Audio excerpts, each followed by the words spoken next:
This week's episode of the realest podcast ever is sponsored by Cultured. It's probate season, y'all. Looking for the perfect, unique, and affordable gift for your neos? Cultured Apparel's got you.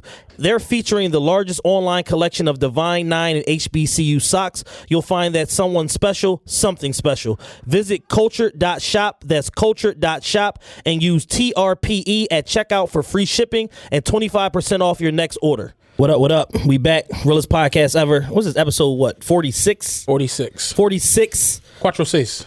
Quattro seis. Who's like a famous athlete that wore number 46? 46. Who wore 46? 46. It's going to had to be like a fullback or a Moose defensive Johnson. back. Moose Johnson. Yeah. He was 48. 48. Alfred Morris. Yeah. He's not that famous. I mean, If Alfred Morris walked in here and shot all of us, we wouldn't know who's Johnson. we Cowboy fans though, so it's like Alfred Morris is there. That's only 46 I can think of. All right, well, I don't think nobody in the league, like in the A, wore 46. yeah, that wasn't a desirable number. I remember like playing like Little League football and being relegated to wearing 46. Like they like, yeah, we don't really know what you can do. You number 46. We're not really sure. You wear like a high end. Yeah. They gave my cousin one time we playing basketball. They gave him like channel 67. We started calling him like Playboy. I tell you, I remember playing in the YMCA league. My jersey didn't have a number, and I'm like, "How the fuck do I have a number?" And the coach was like, "Well, we had to custom order your jersey, so they didn't come with the actual team Jones." I'm like, "What the fuck?" But yeah, I can't think of nobody who won 4. I remember Chris Webber wore 84. That was the weirdest number I ever seen. Yeah. Like in basketball. Remember he was with Detroit. He had 84. He weird just like that number now. Yeah, I hate Chris Webber. I really hate him. All right, well, as y'all can hear, we got a couple different voices chiming in today. I'm your host, your orator, your boy C. Diddy. I'm Matt. Matt Kane. Matt makes me sick. Mr. Kane. With the Death Row shirt. Love, Fat Cuz, whatever they want to call me. Love's actually talking even though he got his teeth taken out. I got up for this one. He said, what? He said, how y'all didn't call me for this episode? I said, well, show up. We got my young man in the building. It's R to the, you know how it's going down. This guy. and then fresh out of Africa. Yeah, straight from Cameroon, Jules, Hooligan Penrose. What's up with y'all? Happy to be here. Yeah, we just happy to be here. You know, I'm just here for Troy. positive energy. I'm here for the non-dinosaurs. Me and Jules are going to have a sidebar. Yes. We're going to have the YB corner later on in the show. Dinosaurs are with me. So, man, been about 2 weeks since we was here last. Our Thursday is our new day. We are here in the nice, beautiful main studio here at Wildfire Radio. We have an accidental round table today with everybody, you know, having different stuff that they wanted to come up and talk about. And a big thing that happened, obviously, since we were here last, holy shit, the Eagles won the Super Bowl. How about it? And as predicted on TRPE, motherfuckers climbed on, swung from, burned down, flipped over everything that they could.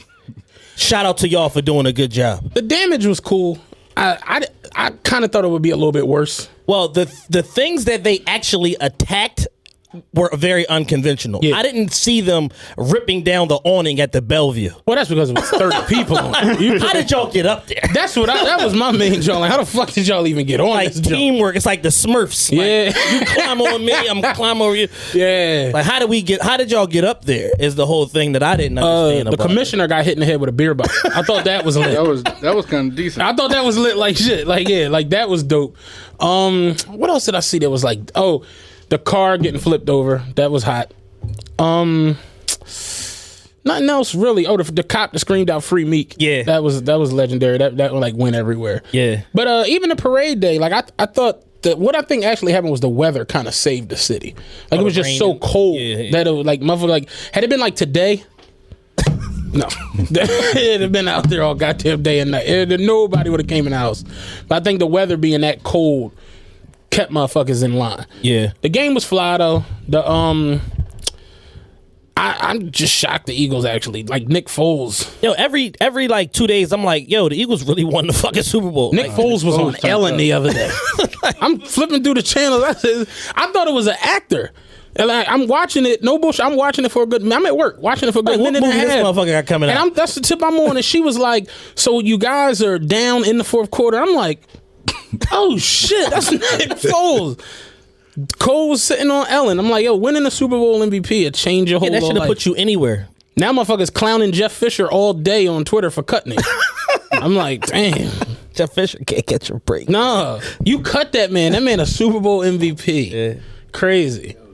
Yeah, that's fly. So congratulations to the Eagles, man. Me and Matt are converted Eagles fans at least until like training camp. Or something. Definitely till training camp. Fuck the Cowboys. Because I'm not missing none of the Carl parties. would be so disgusted.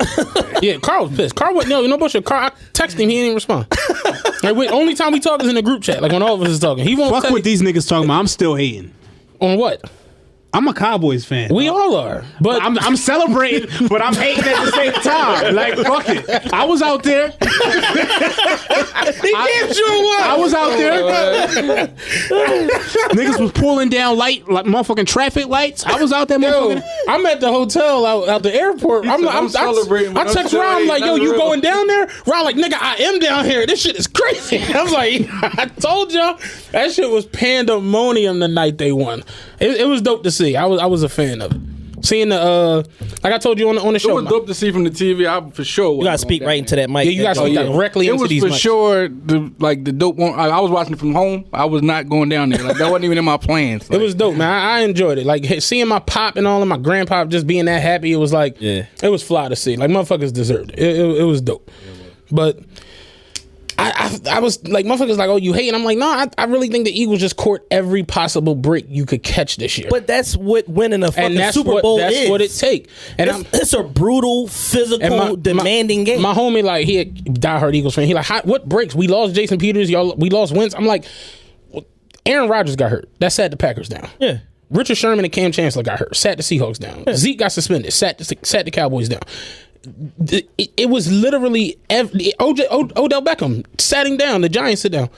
The motherfucking catch at the end of the fucking Vikings I was game. about to say, y'all was supposed to play the Saints in the NFC chip, and a fluke play at the end of the game, y'all playing the Vikings. I'm talking about when Diggs walked in the end zone, I told my girl, I'm like, Eagles going to the Super Bowl. They got a free walk to this because the Vikings can't match them offensively. Right. Defensively, yeah, but they can't go shot for shot with you. Saw the Eagles literally went out there with Nick Foles and went shot for shot with Patriots. Yeah. So, do I think they repeat? I ain't going that I think far. they're gonna be in the mix. They're gonna be in the mix. There's no way around. I think it all depends on Wentz health. Because Wentz got him there. Wentz put him in position. Nick finished it all. Like, they keep the team, like the nucleus, like the O-line, the running backs, all that shit. They're gonna be in the hunt. Saints gonna be right there. The Vegas already got the Patriots as the favorite next year. I don't see how. Yeah, I don't see how. I don't even understand it. How you don't see how? Well, They last year, got Belichick. but the defensive coordinator leaving and the shit with McDaniels leaving, coming back. At the locker room, not really fucking with Belichick. It's just last year, Vegas had them picked to go 16-0. Yeah, right. Right after the, so they were like 16-0 next year. Nobody can beat these guys. I'm riding with somebody out the NFC West. Rams or 49ers. I like the 49ers. Garoppolo. All that, dog. You haven't seen Garoppolo? I've seen Garoppolo, and he's not Super Bowl girl. The last 5 games, that nigga look crazy. Here's the thing. It's a combination of Garoppolo and Shanahan. Did he look crazier than Nick Foles look? Yeah. Yeah. It's the combination. Because Shanahan's the real deal. He was 5-0. No, like Nick Foles, the last 5 games of the season against Garoppolo was the best quarterback in the league the last 5 games. There was no way. When the games don't count for anything. I'm just saying. They're not going anywhere. That nigga was. He was playing like people that was like the stars had left. Yo, he the real deal. Trust me. Garoppolo. I like him. We'll see. But y'all It's the hyping him. combination of him and Shanahan, because Shanahan could call some motherfucking plays. You've seen the Falcons. What wideouts do they have? They got Marquise Goodwin. He got some speed on him. He sound like my cousin. I never even heard that. Right. No, like the thing is, I bet these games, so it's kind of like I'm a real fucking Ron deal. start telling you what hotel they sleep in. Nah, see, when they stay at the Spring Hill Suite. Ra is Jimmy Conway. Yeah. Okay. I bet too, and if I see his name on there, I'm not betting on him. No, Marquise Goodwin's the real deal. He's Honestly, though, I really like Garoppolo. I think they No, Garoppolo nice though. I think. And then they got Brent Selleck brother. That doesn't mean anything. No, his brother at tight end is he. That's real not fucking helping deal. me at all. Do his jersey say Brent Selleck brother? Say Selleck. No, they got Brent Selleck pop all nice as shit. Like what? Yo. But yeah, it was definitely dope seeing the Eagles win this shit. If you hating on it, whatever, I don't give a fuck. Congrats to the Eagles. I don't man. got that time. Like it was dope to see this shit. The parade. Funniest shit of the parade was the SEPTA bus that blocked all the people. Did you see that? Yeah. That was good. That was supposed to be me. because they called me the night before. Yeah. They and because I told my dispatcher I didn't want nothing to do with work. I was off. Like I was off them whole days. My dispatcher called me. It was like I was literally pulling into the casino. He was like, "Yo, we got shuttle work for the police tomorrow. You don't gotta do no routes. Just drive the cops. You want to do it?" I'm like, "Nah." And then I seen that shit the next day. I'm like, "Damn, how crazy is it?" I would have been one of the motherfuckers right in that shit. Yeah. That was funny. But you saw the numbers on the parade? No, I didn't. I was trying to see. One of the motherfuckers said that it was an estimated 700,000 people out there, and then like the new media, all the motherfuckers started snapping like, "Don't try to play us, pussy. We know we had 2 million." Because I seen 700,000. I'm like, that's not what the fuck we. Because they was expecting 3 mil. Yeah. And from the looks of it, it looked crazy. Yeah, it was like I was watching the news after being down there for a little bit, and it was literally like they were interviewing people from North Jersey, Africa, Jamaica, people that flew in from California, Nova like all Scotia. these, all types of fucking places. That was like, yo, I never thought I would live to see this day. I'm here live in the flesh. My homegirl said it took 2.5 hours to get on the L. Like the line was that long to get on the L and the Broad Street line and all that shit. Because everybody had the same fucking idea. Yeah. Oh, I'm gonna park my car. I'm gonna park and catch the train down there. Yeah, as if it's only not one train. Like this might be New York. Like, dog, this ain't Grand Central Station down here. There's two fucking trains coming down here. But congrats to the Eagles, man. They deserved it. Ross still hating. Real quick before we get too deep into these topics and all that shit, major fucking announcement. Oh yeah, let's big ourselves up. How about it? Clap for my motherfucking self. Straight up. 2018 Roots Picnic, the podcast stage, not suite, not tent, stage, features the realest podcast ever, as announced by Deezus and Mero. As announced on Questlove's 1.2 million follower Instagram page, and all the other media that's associated with the Roots Picnic and all of that shit. Listen, I got trash rappers hitting me up from everywhere in the last 24. I'm not Facebook, everything. I'm not even trying to be funny. Motherfuckers just want to come on and promote their life. I'm like, I don't know what. Can I come tell my story? Motherfuckers hit me up left and right in the DM. Yo, check out my new artist. I'm like, what the fuck am I gonna do for him? You gotta just text him back. Hashtag is nothing I can do for you. Yeah, really. Nah, y'all need to start extorting them niggas. I was about to say that. Like, take a little Deuce hair, a little Trey hair. Matt makes you sick. Gonna review your project. Yeah. Give me a couple bucks. A little Trey, a little Deuce or something. You're right. I could scumbag. You remember the shit I used to do to motherfuckers? I used to charge motherfuckers to yell on their mixtape. Dead ass. How many screams you want, my man? That's gonna be about a buck. I was like 15. Nigga was like, I was like, yo, give me $200 and I'll yell R to the Izzy on you. Y'all know how it's going down. Yeah, I remember That's how I went down. R to the Izzy, shoot your mama with the kizzy. I remember all that. Did Roscoe P. Coltrane say that? No, it was Gilly. Was it Roscoe P? Oh, Yeah. Free Roscoe. Free Roscoe. Roscoe's he's down. But shit, get that money. Yeah, it makes sense. Now I think about it, you right, bro. All right, so dirty rappers out there, send your submissions to the realest podcast ever at gmail.com, along with $200 to the realest podcast ever at gmail.com PayPal, and we will review your project. If you don't have the deuce, I'm not reviewing shit.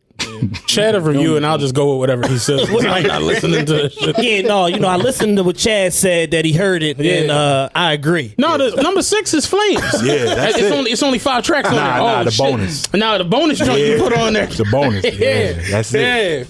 But the Roots Picnic seems like it should be pretty lit. Tickets are officially on sale. Pre-sale was the day. If y'all missed it, it's.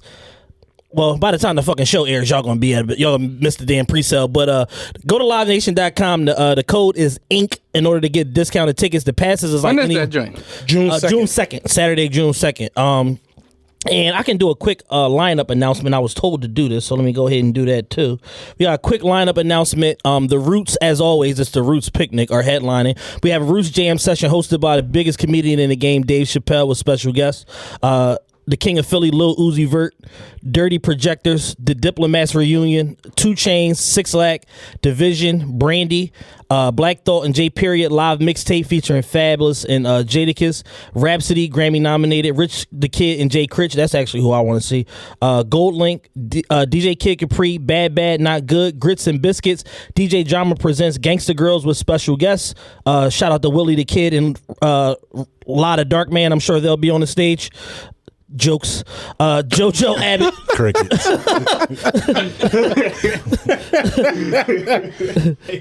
JoJo Abbott, Sun Ra Orchestra, Tierra Whack, who we're trying to get on the show. Hello, Tierra. Answer my DM, please. And Bree Steves. And on the podcast stage, we got Drink Champs, On One with Angela Rye. Hello, Queen. Questlove, Supreme, It's the Real, and the realest podcast ever. Yeah. So get y'all my tickets, homie hit me the other day. Was like, so what are y'all like gonna do? I'm like, we have no idea. I don't have a clue. I don't. What do you do at a live show? But we keep talking about this, and I'm like, I don't fucking know. Same shit we doing right now, but we're organized. That's what I assume. Like I watched Charlemagne and Andrew Schultz live show. Yeah, and it was just like, here we are. Here, like 45 minutes of my life just I wasn't feeling that jam down the drain. I'm just like, I don't know about this. But the Reed always has real big live shows. Crazy big. They did 4 fucking sold out shows back to back in DC for their 4-year anniversary. Yeah. Crazy. Their following is out of this fucking world. So I've known about this roughly since November. I was told don't tell nobody, so I didn't tell nobody. I actually forgot about the shit, and I thought it was just basically gonna be like immediate access, like to the suite, whatever, being able to run down on some of the artists and shit, similar to what I did down Baltimore for the PNB Rock and Jeezy show, and no, it's not. So it's like a whole, podcast stage. We got some of the biggest podcasts in the industry, Drink Champs being one. We was talking about Drink Champs before we came on the air today. And it's going to be cool to, be a part of that experience and be on the stage at the biggest festival in Philadelphia. Yeah, Chad kept it away from me because I didn't know a goddamn Matt's like, yo, what is this? Motherfuckers, what's going on here? No bullshit. My man hit me up. This is after you hit me up. My homie hit me and was like, yo, you performing at the Roots Picnic? I'm like, negative. And he was like, nah, like Questlove just he had just at you on his page, and I'm like, that was a mistake. And then he was like, he posted a video of you and your man Chad on his page. I'm like, that's not us. I'm looking at the video. I'm like, that's not us. That's not us. Because I'm like, I ain't heard shit about this. And then I talked to you and Chad like, yeah, I knew about it for months. I was told not to say nothing, you know what I'm saying? So I couldn't tell you. I'm like, all right, well, I guess that is us. So then my man, I get to work and he like, nigga, yeah, I seen this shit on Facebook. It say the realest podcast ever. I'm like, yeah, I know I said negative. That I'm in affirmative. We're definitely performing at the Roots Picnic. Take the same thing I said to you earlier and reverse it. I'm like, I didn't know. The fuck? I'm like, I really just found out in the last hour. So hopefully it's all good. Don't get no tomatoes thrown at us. Hey, man, let's pray for the best, man. I'm going to enjoy myself, though. I want to see a couple of the artists. I'm getting shit-faced. That would be nice. I'm on vacation that week, too. Lit. Yeah, I'm getting bombed. I'm like Eagles tailgate bombed. Yeah, that's dope. I want to see Dave Chappelle and the Roots. Hell yeah. I want to see the what is it, 8th or 9th reunion for Dipset? Yeah. About the 9th. They realized that Cameron went on the Breakfast Club and told lies for 45 minutes, and people were like, hey, Cameron, you're a fucking liar. So now he's like, oh, maybe me and Jim and Jewel should get back together. So here we are. Yeah. Because nobody gives a shit about any of them 3 individually anymore. It just makes sense to see them all together. Yeah, once you can't sell no more tickets to the fight, you sell tickets to the reunion. These are the same guys that wanted to fucking kill each other a year ago. Yeah. And Jewels is the referee. He's in the middle of this shit, and now all of a sudden everybody's best friends again. Makes sense. Yeah, and I know it's not a money issue. I know Cameron not hurting for no money. He's seemingly financially sound and made a lot of money in the music business. Yeah. So it's probably like a legacy thing. Yeah, that's what I'm thinking. Let me patch this shit up. Good luck, old guys. So what do you want to talk about, man? All right, man. We've gotten all of our administrative nonsense out of the way. Absolutely. So the main topic and the reason why the majority of us are here. Well, you want to get love rattled early? Absolutely. Okay, cool. I gotta take my jacket off for this. Can I wear the jacket? Good. I don't even think I can fit it. What size is it? I don't know. It was made. Oh, that's nice on the inside. You leave that shit laying around. That is toast. Didn't you get a jacket stolen in Vanity? I got a jacket stolen at fucking Jolly's West. Jolly's West. Nice little leather jacket. Nigga, I remember you was texting me nigga about took it. my jacket and left his. like shit. Like, oh shit. Like, he must have knew I was coming. You know what I'm saying? Because this jacket is here on the back of the chair and it's my size. But here's the thing. I had a premonition that the jacket was going to get stolen. I left it on the back of my friend's chair. I said, Tamara, if you get up, grab my jacket and bring it to me. The bar is as big as this fucking room. If you get up, grab the jacket and bring it to me. She gets up, don't bring me the fucking jacket. So I go back at the end of the night.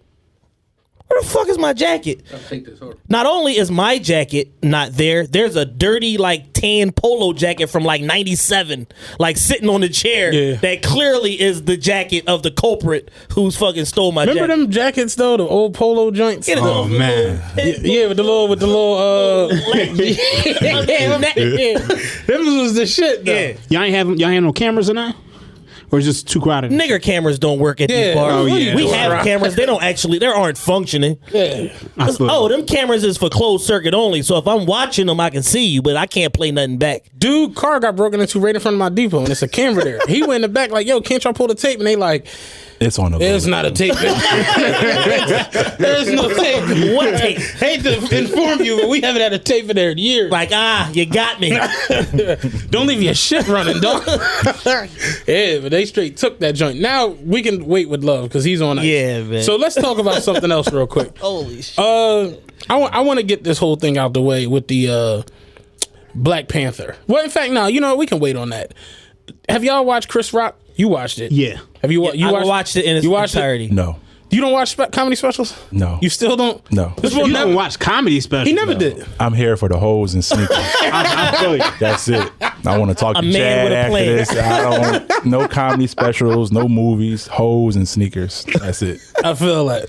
So I just finished watching it literally like probably about an hour before I got up to come here. Yeah, I watched it last night. Holy shit. It's great. It's great.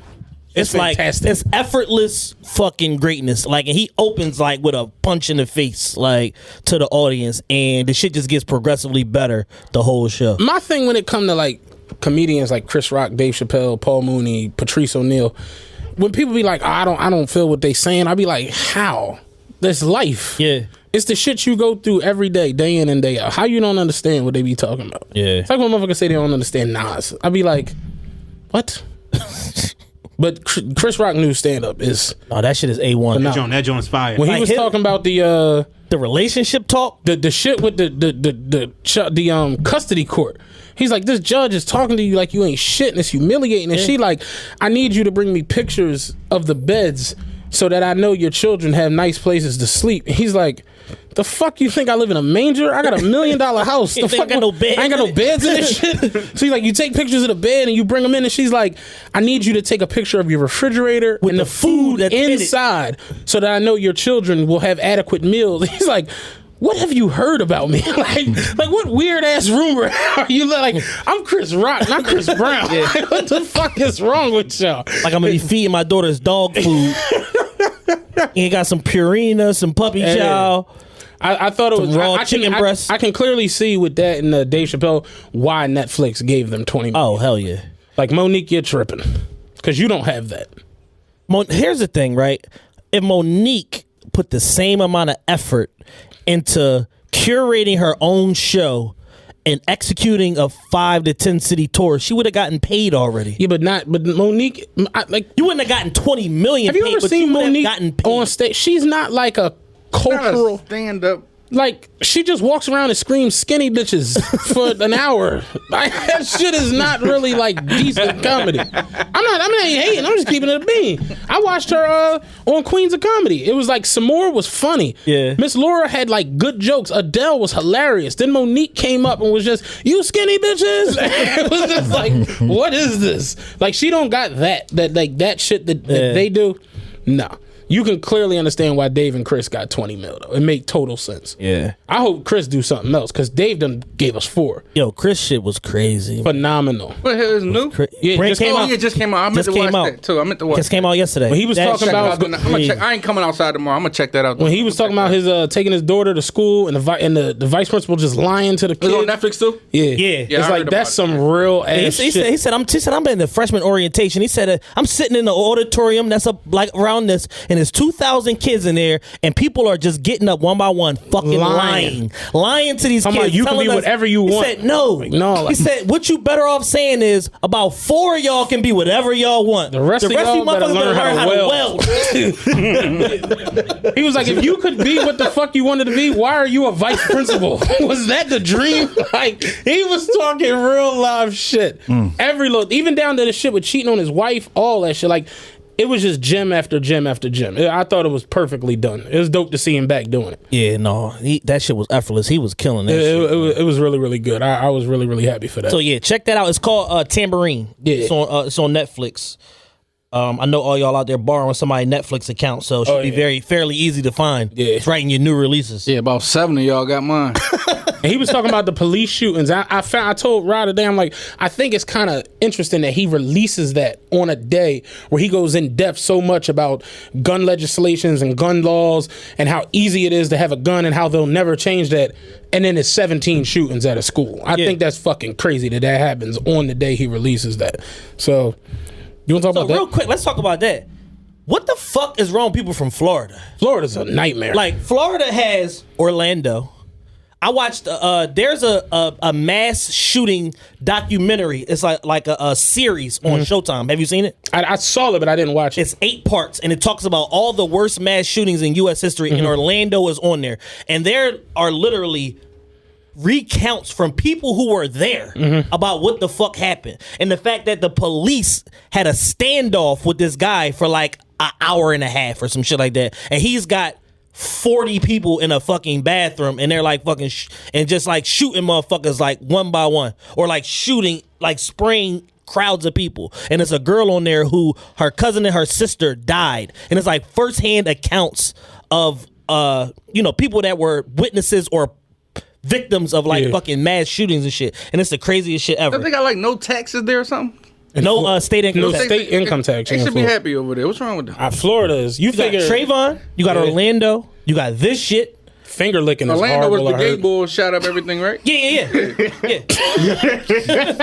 Wild over there. Why you had to put it like that?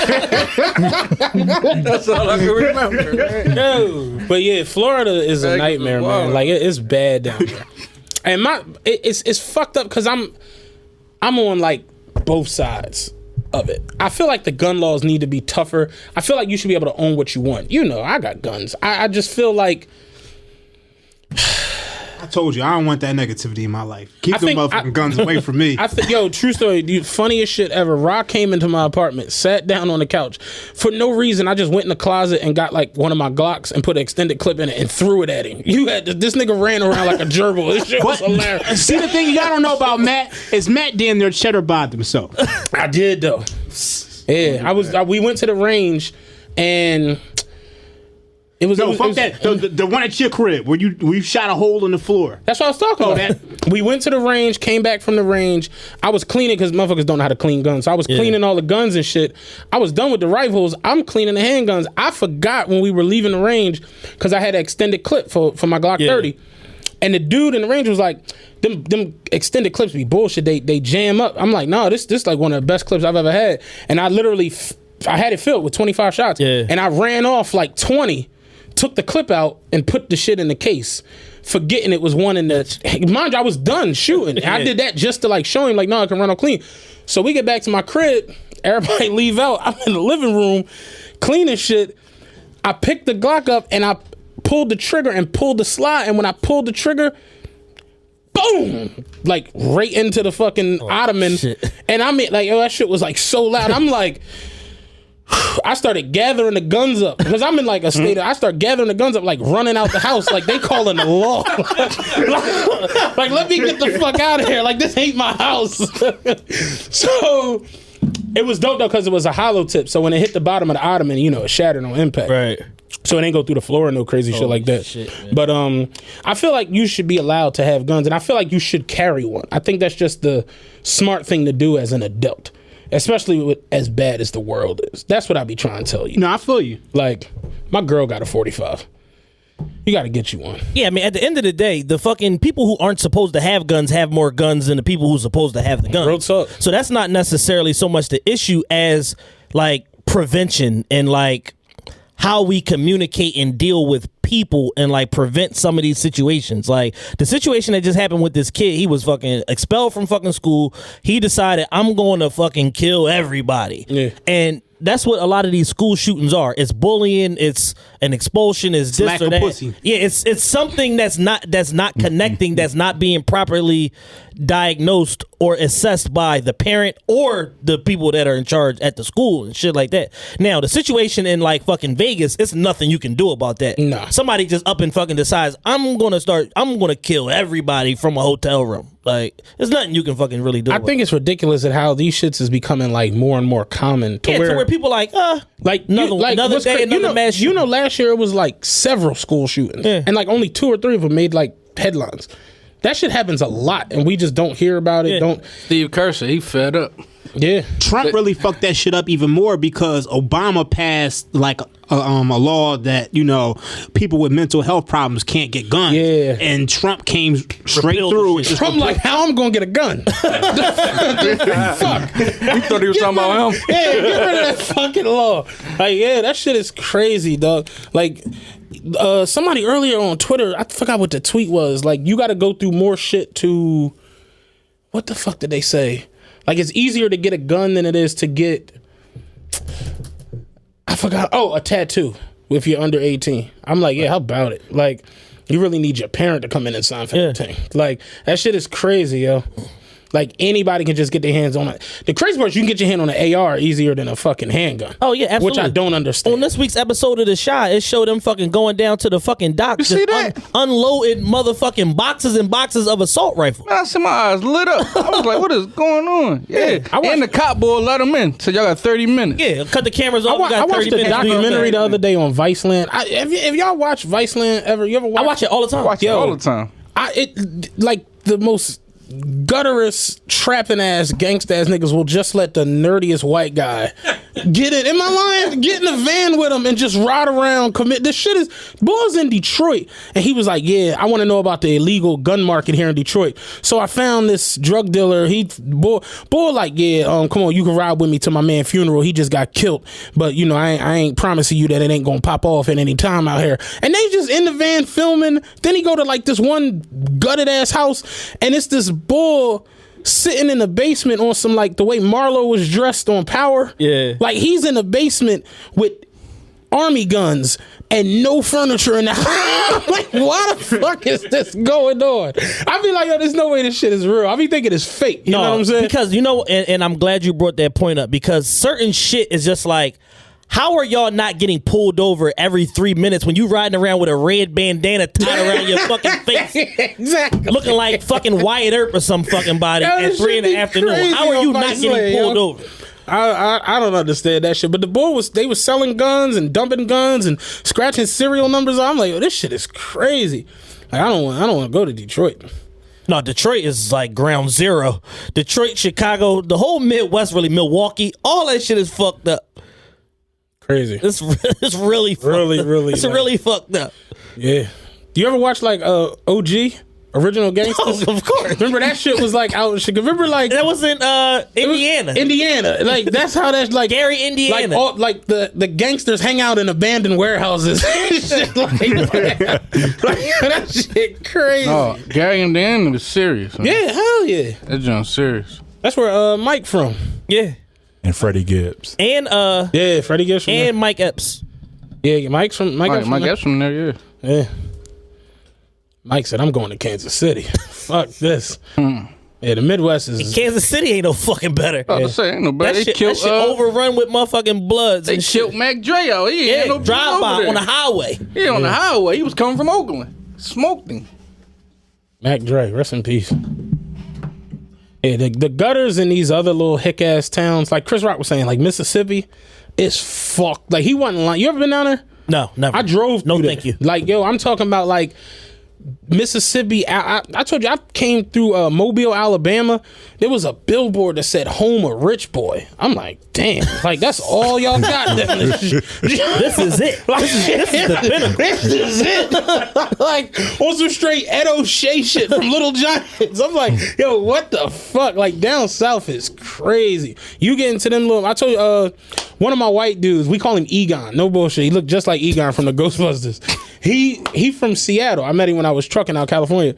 His truck broke down in Mississippi. I forgot the little town, but he was like, my truck broke down in Mississippi, and literally the whole town is like black people. You know what I'm saying? So he's like, I'm scared for my fucking life. So he's like, I locked the doors of my truck, called for fucking road service, and was like, I'm not coming out this motherfucker till the road service get here. So he's like, you ever been in an 18-wheeler? Yeah. You know, you got the curtains that you can't see shit in the joint. So he like, I closed the curtains. I'm in the back. I'm in a sleeper. He was like, I'm looking out, like peeking out through the windows. He's like, it's like 50 black people outside of the truck, like just circling it, walking around. He's like, they're gonna take this fucking truck. He's like, there's nothing I can fucking do. So he was like, out of nowhere, you hear knocking on the door. Mind you, he's like, I got a revolver. So he like, I got 6 shots. I'm just gonna kill whoever, and then they gonna do whatever with me. Said he came out the curtain. There was a horse and carriage there. Black dude sitting up on the joint was like, howdy, sir. I'm the mayor of the town here. You in some type of trouble? He's like, the mayor of the town came in a horse and a fucking carriage. And what city? I forgot that. I can't even remember the name of the city. But down south, like Mississippi, Alabama, deep in Louisiana, it's nothing like up here. Nothing. Yeah, no thanks. Nothing. You know, you've been down there. Oxford is actually cool. Ole Miss. Ole Miss, yeah. I mean, Ole Miss. Yeah, when you're an athlete. Yeah. You in South Carolina, right? Orangeburg. So you Orangeburg. Orangeburg is like, it's like, It's like Penrose. Nah, no, I'm lying. lying. We got mailboxes. I'm just trying to say Penrose in South Carolina. You know what I mean? Nah, I'm lying. No, it's nothing like Penrose. We got Charlotte though. Yeah, Charlotte, Raleigh. Yeah, things like that. Where else I remember being at down there? Like my grandpa, we went to Monroe, North Carolina. That's like, I don't know where that's at. Hick as shit. Exactly. It's Charlotte, Greensboro, Raleigh, and that's pretty much it in North Carolina. Yeah, you just pretty much stay on the highway. Yeah. Doing 140 for no reason. I mean, you know, shake and bake. Ricky Bobby, man. I want to go fast, man. Shit. But what do you think happens going forward with the guns? I mean, it's hard to say because it's like a constantly moving and evolving like argument, and you have the gun lobbyists, you have the people who are lobbying against the guns, you got the people that are for them and that are in government that are for them and against them, and it's just like we get a little bit of progress, and then you get a new president or you get a regime change, and then it fucking knocks all the. It's never going to stop. Yeah, it's a constant. I don't think it ever changes. Or stops. Nothing happens. No. Didn't the lady get shot in the head in Arizona or something? And nothing the senator, right? Yeah, got shot in the head, and nothing happened. So nothing's going to happen. She got shot like coming out the joint, right? Yeah, like coming out the Senate hall. Fucking crazy. Yep. Bitch, you trying to end guns? Come here. Dang. That's happened too, though. I think we'll eventually get some change, but it's gonna have to take. It's gonna take like a serious. That was a couple years ago, right? Serious? So we haven't seen a serious? Think about it. I was thinking about this today. Think about all these mass shootings. It's only really been one bull. What you mean? Like the mass shooting the other day, it was one bull. Columbine was like 4 people. No, it was 2 dudes. No, the joint from the other day was 1 dude. Allegedly. No, you said Columbine. No, I'm just saying Columbine was like 2 dudes. Right. We haven't had like a group of crazy motherfuckers. Well, because people aren't. Oh, because they don't have friends. People aren't militiazing or whatever you call it. Made up. Like if we right now be like, yo, we going to IHOP, you gonna be like, all right, I'll holler at y'all. Like it's hard to get a group of motherfuckers. I feel like we're gonna get a real I try not to think negative, but I think we're gonna get a really crazy joint. Somebody's gonna be like, yo, we gotta. Yo, real quick, you want to tell people how you freaked out in the movie theater? Yo, I'm scared to death. After the Batman shooting. Yeah, after the Batman shit, right? I was going to the movies. I was going to go see some shit, and a nigga walked in 50 minutes late and sat next to me. Like, who the fuck goes to the movies and shows up 50 minutes late? So I start bitching. I start offering this nigga. I'm like, yo, if you got anything popping off, I got you on the fourth floor. I got you. But I was scared to death because I was like staring at everybody going to the bathroom. Yo, this nigga was texting me this shit. I was crying. Like, what? But the important question, was he white? Yeah. Oh, yeah. Yeah. He texted me like, yo, this nigga just walked in the movies 50 minutes late. I might have stole off on it. Like, I gotta get one off before I die. It is crazy though, but it's like we didn't have to worry about that back in the day. Remember, like when we used to all go to the movies deep as shit? 69th Street, yeah. Oh, like even South Philly, we was like yeah. On Delaware Ave, like on Eastern. All that shit, and we didn't have to worry about those problems. Nah. Biggest problem, I'm be fighting somebody, some the bullshit carnival. like that. Yeah. But it wasn't like somebody's gonna come in here with a chopper. Yeah. I mean, like for like Boys in the Hood and like Menace, if you was out in L.A., you'd have gang problems. Yeah, those are gangs. Yeah, but I mean, it wasn't like no shit like this. They sign up for that. Yeah. So it's like, but realistically, the world we live in now, you could be in a supermarket at the deli, and it's a motherfucking produce with a chopper just letting it go off. You could be in church, like South Carolina, in Charleston. You in church, you Bible could be study. Anywhere, a motherfucker just show up. I'm shooting people. Yeah, let's go.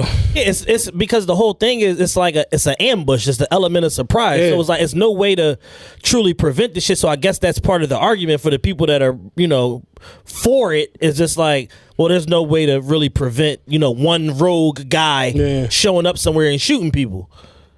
That shit is crazy, man. It's a goddamn shame for real. Like that, it just continuously. I forgot all about that shit in South Carolina, like in a church. Yeah. My thing is with these joints is how the fuck do they be alive? Like the boy the other day, I seen his arraignment today in court, and I'm just like, he killed 17 people. Well, you know why.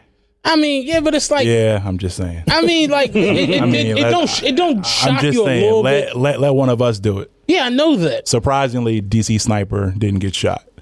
Yeah, surprisingly, true. But didn't he get out?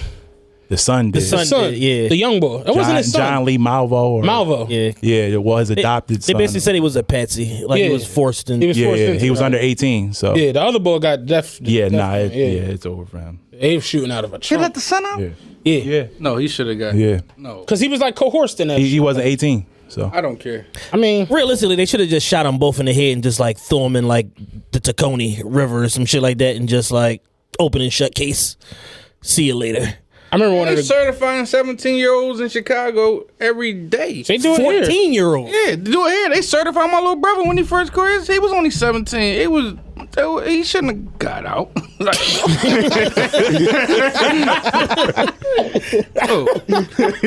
how many people they can't, like, come on. Yeah, that shit is real. He was old enough to say, "No, Dad, this ain't cool." Yeah, like I think we tripping a little bit. Like once the third body drop, you're like, we probably need to have a father-son talk real fast. You laying down in a box I didn't sign up for this shit. Yeah, you laying down in a box Chevy in the trunk. It was in the trunk shooting through the keyhole. Yeah, that's not weird.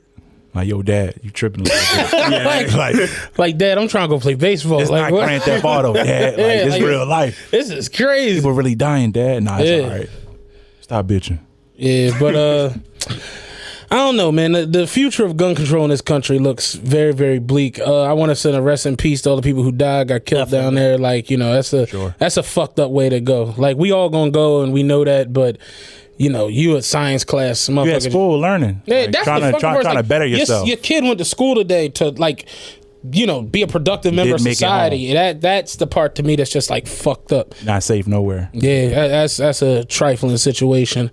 On a positive note, if we can change gears, Black Panther looks like it might be the biggest movie like ever. Yes. Did y'all see the nigga that went in there today in the King Joffy Jofer outfit? No. Yeah. I saw it on your page. I posted on my page. I saw it on your page. I've been scared to ask this all week because I ain't want to sound stupid and I'm kind of smart.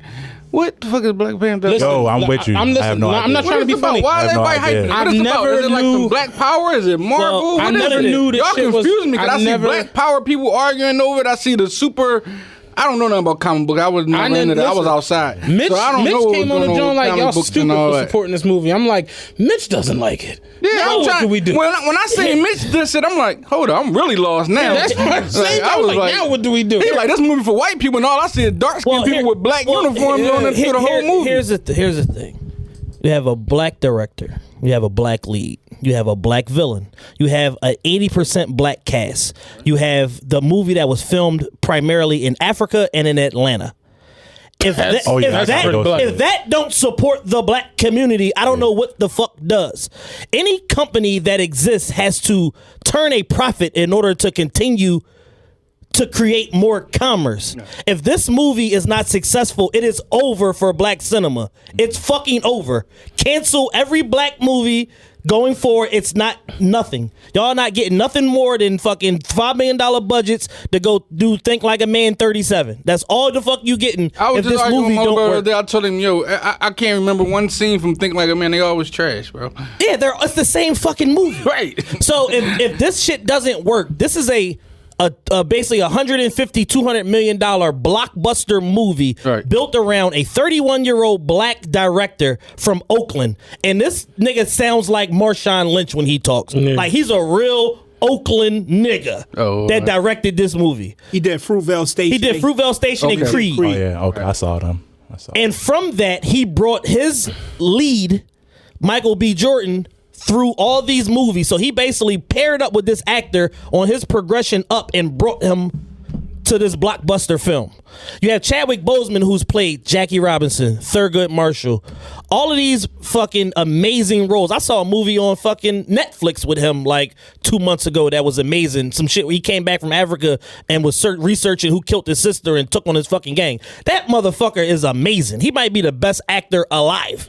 So it's like, hey, if this movie works, there's the rule of trilogies when you do comic book movies. So if this movie works, there's 2 more Black Panther movies, not to mention the Avengers Infinity War that Black Panther will be in May, not to mention the second Infinity War movie that he'll be in. So it's commerce that gets created for all of these different people, primarily black people that are going to be involved in these 3 Black Panther films. So I don't see how anybody black in particular can have a problem with this film. Yes, it's by a white production company, but the head of the studio, Kevin Feige, and the second in charge of the studio is a black man, you dumb motherfuckers.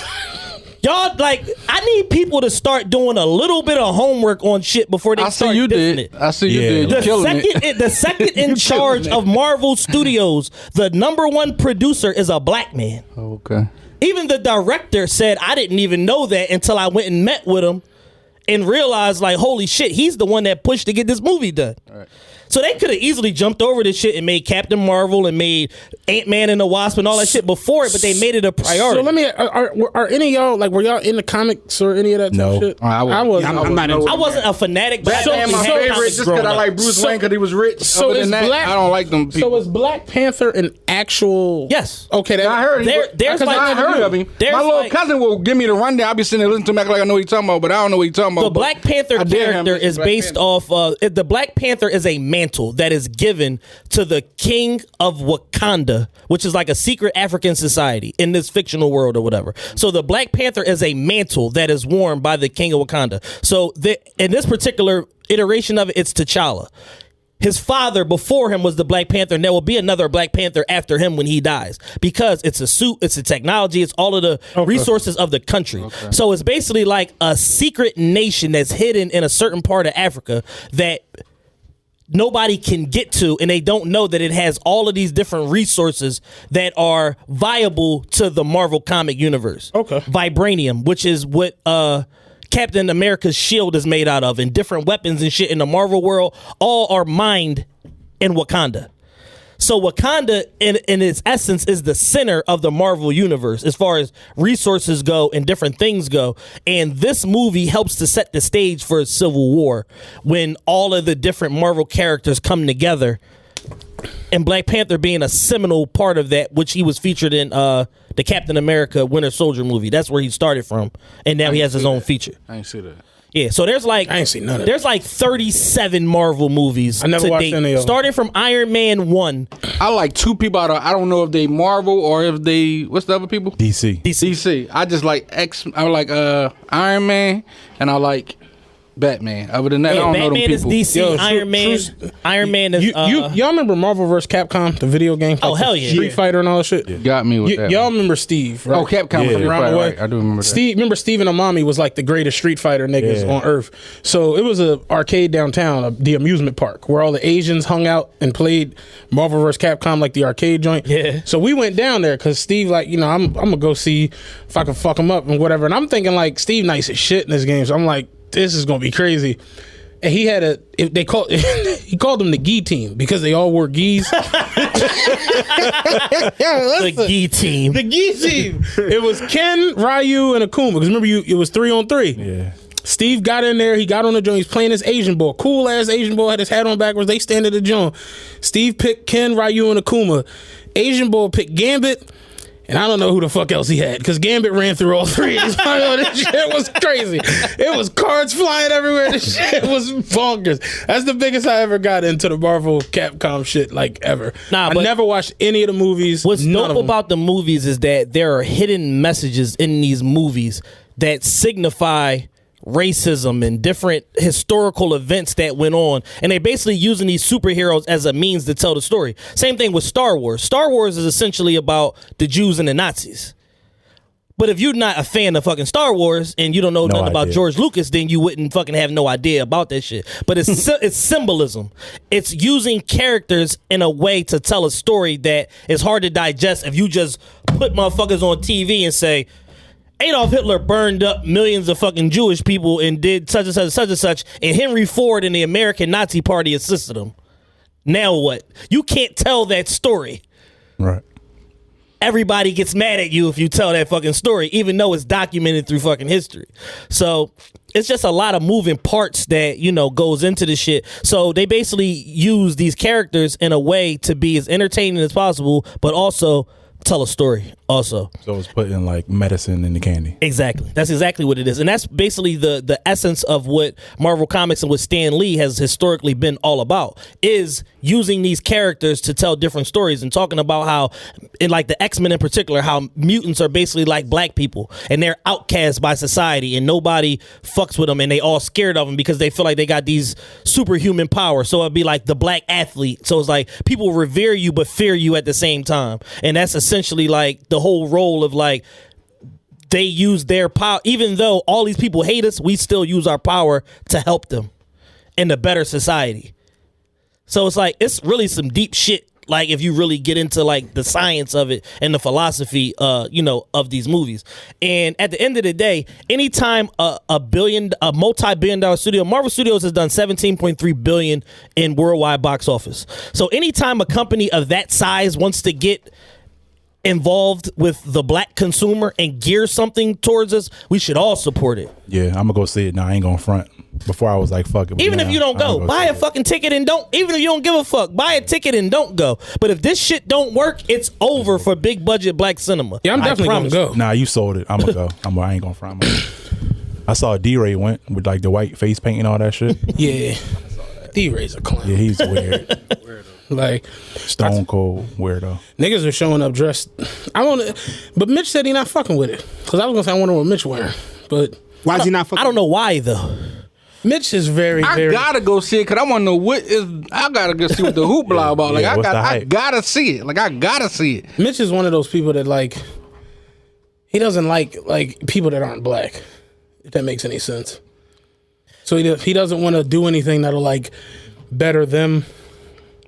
But I actually understand his point. When I was in third grade, I used to catch the cheese, and our bus driver, Mr. Davis, he only bought things that were made in America. I'm like, yo, your house probably boring as shit. Like he only bought shit that was made in America. He like wouldn't support anything that was made outside of the country. His kids had no Nintendo, no Sega Genesis, nothing. Jaguar. I swear to God, all this nigga ever had, all I've ever seen him with was nunchucks. Pretty sure he made them himself. Yo, real shit. In his fucking garage. He just used to have mad nunchucks when he was young boy. So his kids ain't had Nike. I mean, I get the overall point. Some people just like that. I get the overall point of that, but here's the problem, and I don't want to belabor this and make this like a fucking civil rights conversation, but historically, there were several several prominent white people who helped black people along the way. Yeah, so to demonize all white people is extremely irresponsible. I mean, honestly though, that's what we do in this culture now. It's like motherfuckers will demonize. Let's go a white tear. Yeah. When that young boy, he said white tears. Mitch said, "I am blind to white tears." I'm blind to white tears. I can't cap. It's things about the way this movie has been marketed that kind of bothers me. How so? Like how you just said, yo, if this movie doesn't do well, we're not gonna see like this big budget black film again. Like for the most part, black films do well.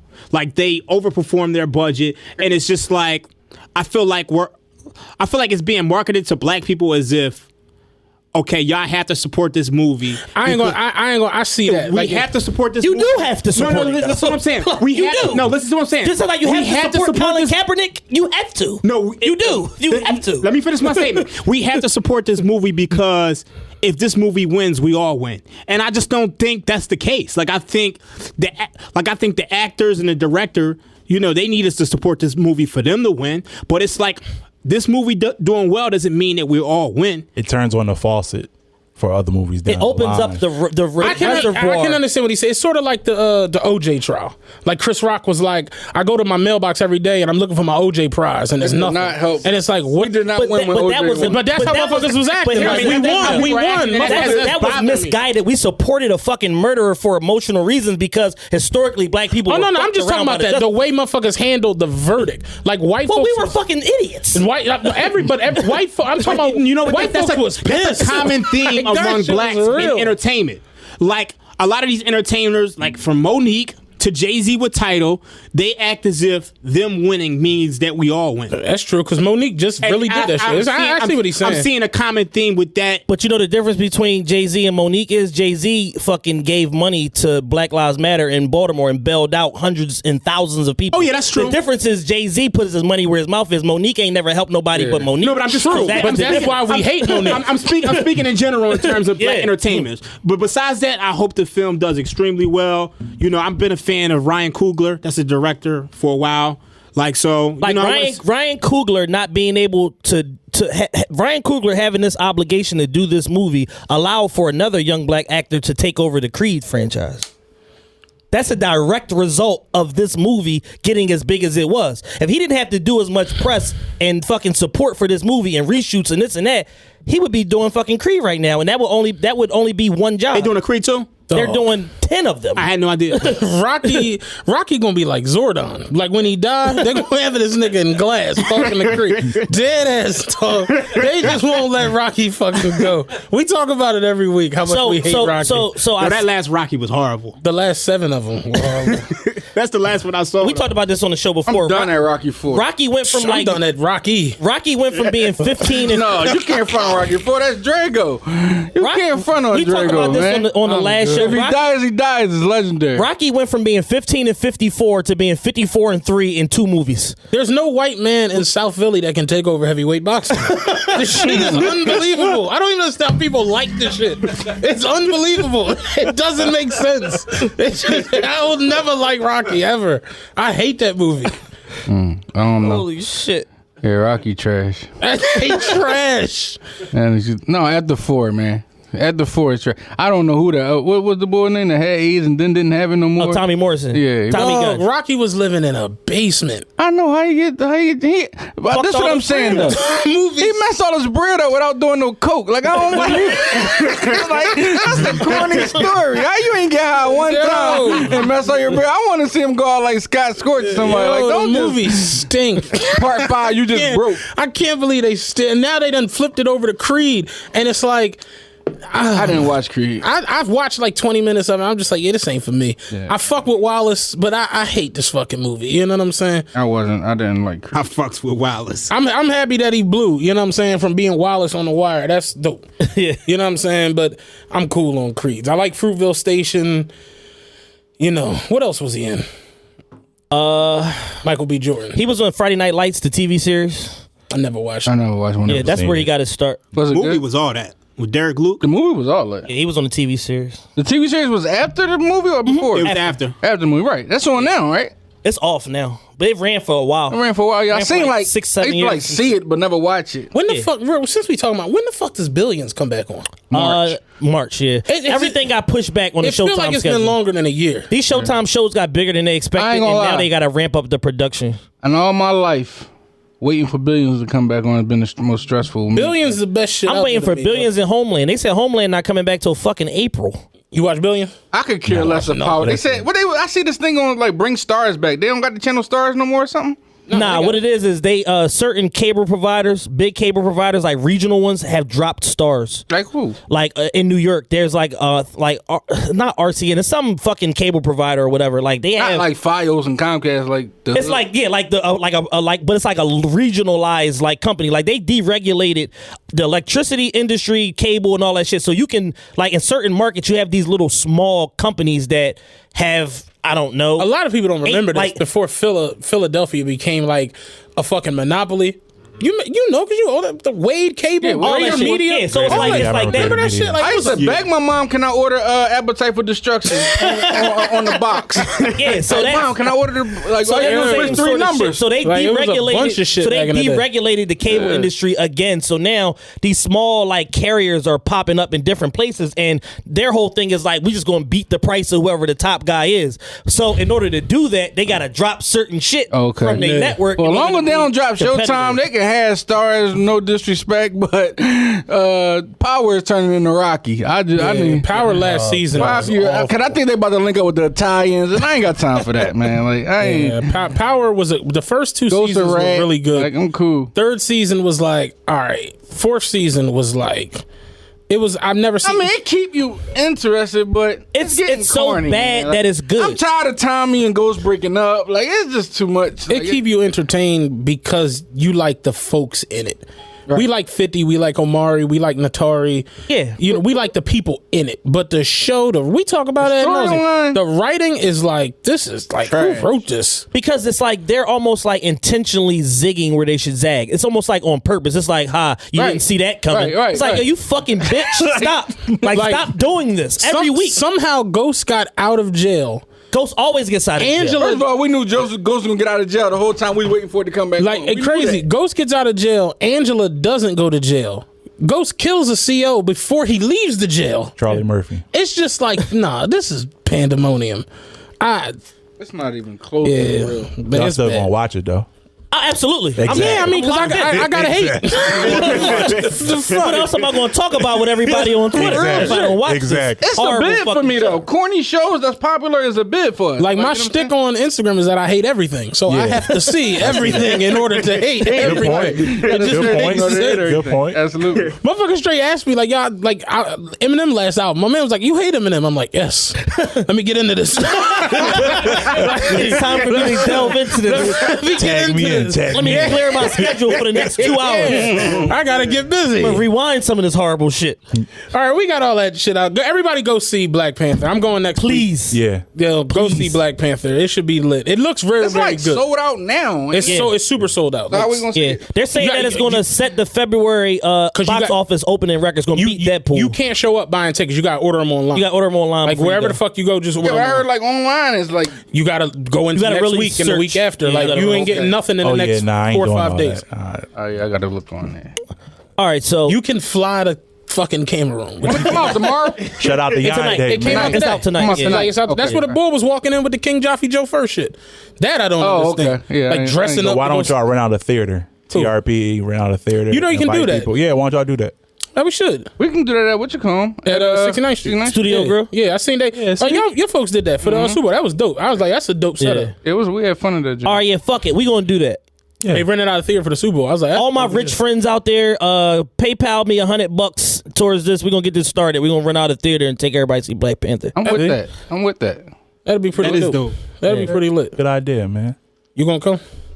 You're probably Skyping, FaceTime. You know, I'm gonna contribute, but who knows where I'll be? But you know, like yo, cut the light on your phone. Let me ask you this: how is Cameroon? Because it looked real dirty in the video. It's dirty. It looked like it. It's dirty. It's dirty. No, he posted a video the other day, and I'm like, that outside shit of the Hilton downtown, I don't know. It's dirty. Like, you know how like you go somewhere and like they get like it's fucked up. But he posted on what is this snap like? I'm first class everywhere I go. Oh, you know, like, it's a motherfucker holding your name up, and you know you go to like somewhere nice. It's a white dude holding your joint. He got like a Benz or something. Right. It was like Lincoln. It was like a little African dude with a dashiki with like this. Go show him the joint.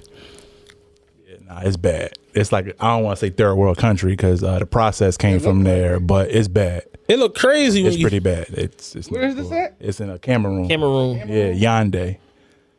Yeah, it's bad. How long is the flight? It's on like 9th Street. You go to Brussels. You go. It's like 8 hours and 45 minutes to Brussels, and then from Brussels to Yaoundé, it's 8 hours. So 16 and a half hours, 16 and 45 minutes. All my poker homies, they just went to Thailand. Shout out Robin because they listen to the show. Oh, they out there buying pussy. Yeah.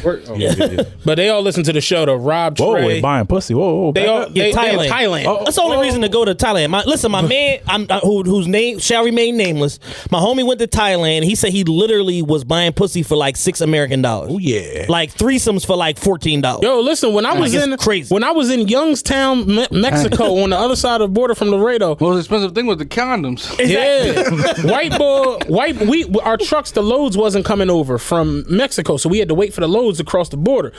Old white dude was like, you guys been over to Mexico yet? Me and my man Chris, we like, no. He's like, man, you better go over there. Listen, I had 2 young girls. I got a poncho. I got some snakeskin boots, and I only spent $22 over there. I'm like, shit, I might slide over there. A poncho and some snakeskin boots? Like, dog. Like, yeah, that shit is crazy when you go to these. I remember my man Chris, when we was crossing the border, he gave a little girl $10. And she was just like so hyped, running, like she just, I guess, running back to her family. Yeah. And he was like, it's crazy. I fuck around just fed her family for like the next week. What? My homie was like, or got her kidnapped. Like, speaking of ponchos, where's your poncho from the Beyonce show that you paid $100 for? It's in the closet somewhere. It was $45. It was deluxe though, wasn't it? That shit was lit. It had hand warmers in the pockets. That joke was lit. See, I pay attention. Yeah, see, the Beyonce concert was all that too. Yeah. She need to come back. That was a good ass fucking show. But let's get into the topic du jour.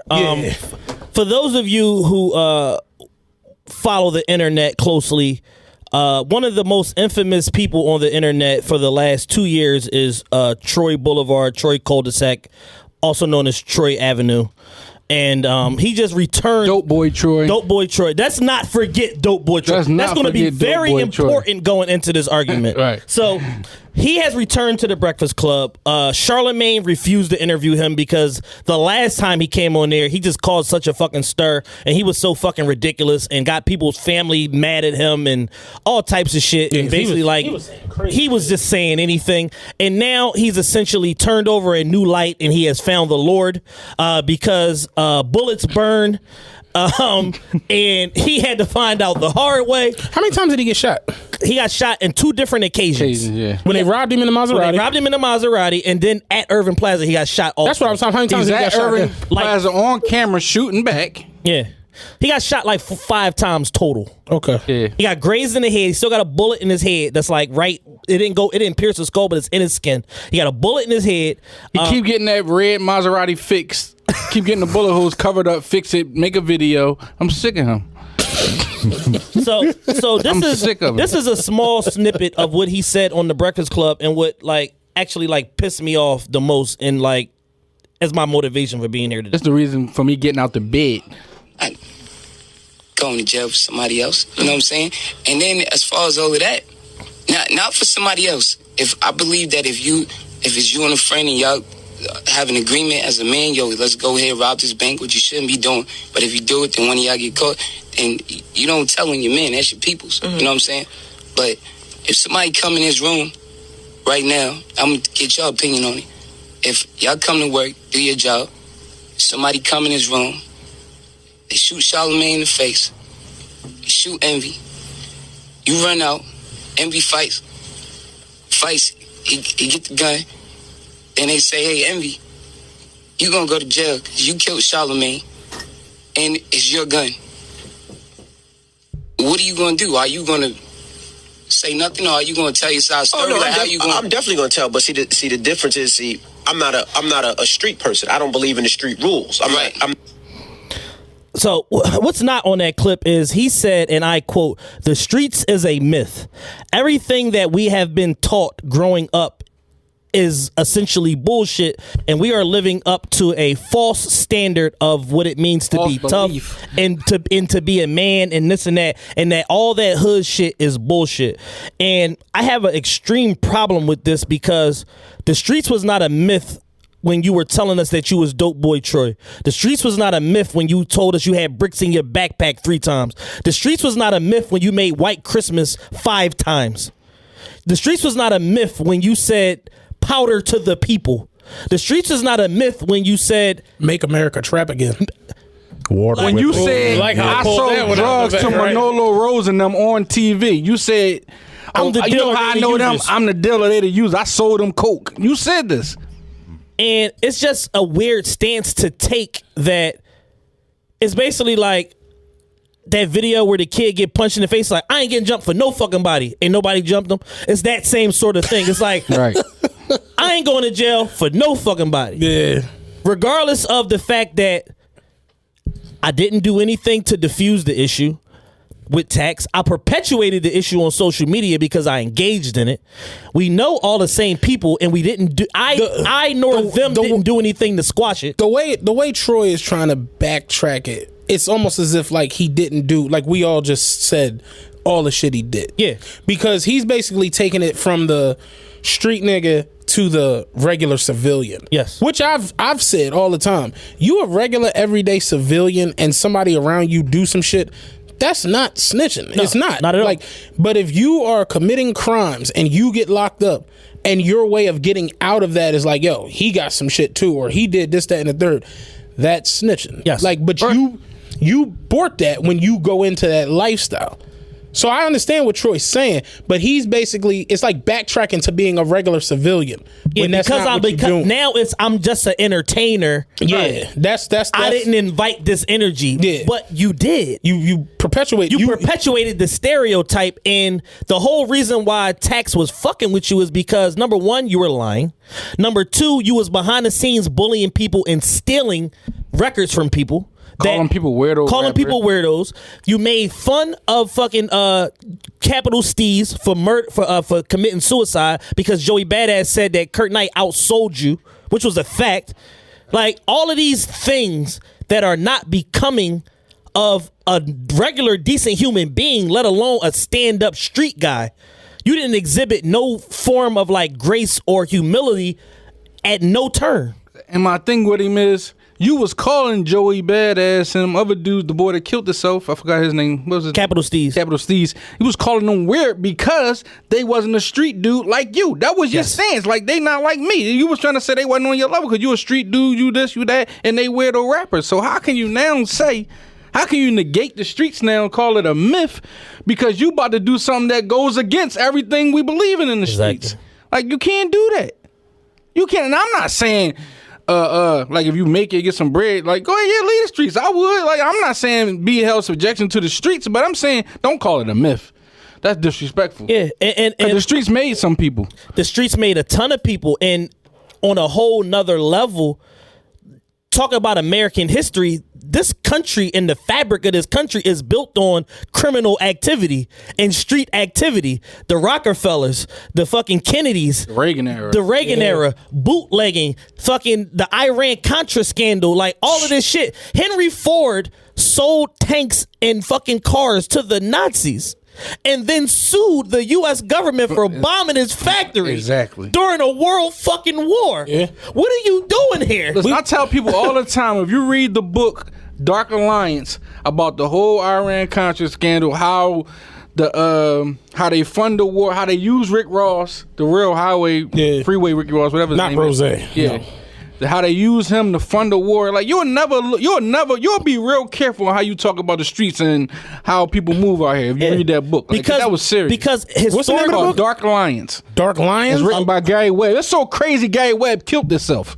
It's Dark Alliance. Dark Alliance. Alliance. It's so crazy. The author of the book, his colleagues turned on him. I've been reading. They say he got murdered. Too. Some say he got committed murdered. suicide. I believe he got murdered. He got murdered. The CIA murdered. The CIA murdered him. But however it happened, he dead behind this. Because at the end of the day, there are certain historical points in the history of this country that when shit get thick, even the presidents take it to the motherfucking streets. Yeah.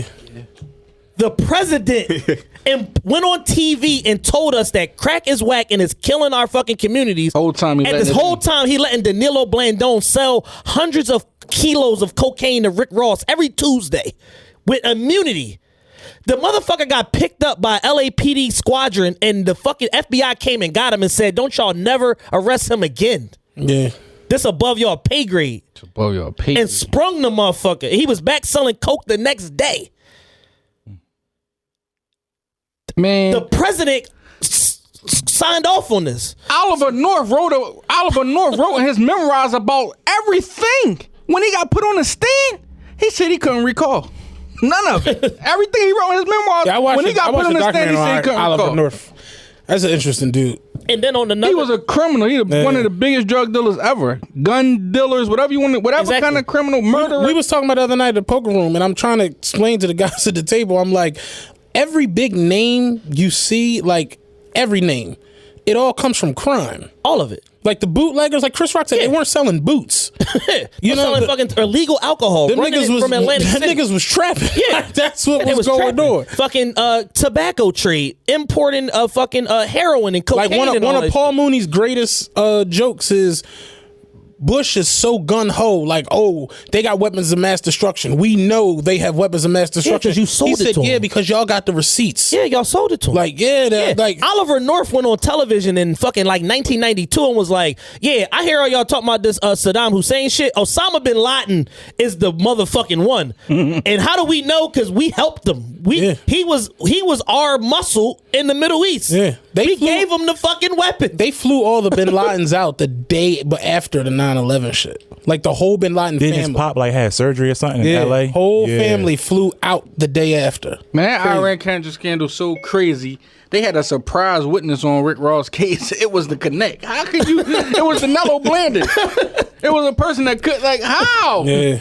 I was a street dude. This boy came and made me. He forced these birds on me, and he's my secret. They didn't even have nobody to tell on him.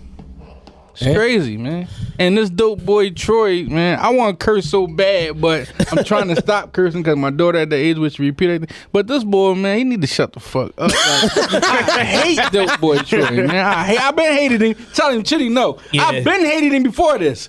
I always had him pegged as a sucker, but now he's showing I was right. He's confirming it. We talked about this months ago on the show, and I basically said that I talked to people from New York, and they was like, yo, he was paying girls to tell and shit like that, like trying to find ways around him actually being the one to tell. And then when all of that shit didn't work, now it's like, well, I'm going to just change the narrative.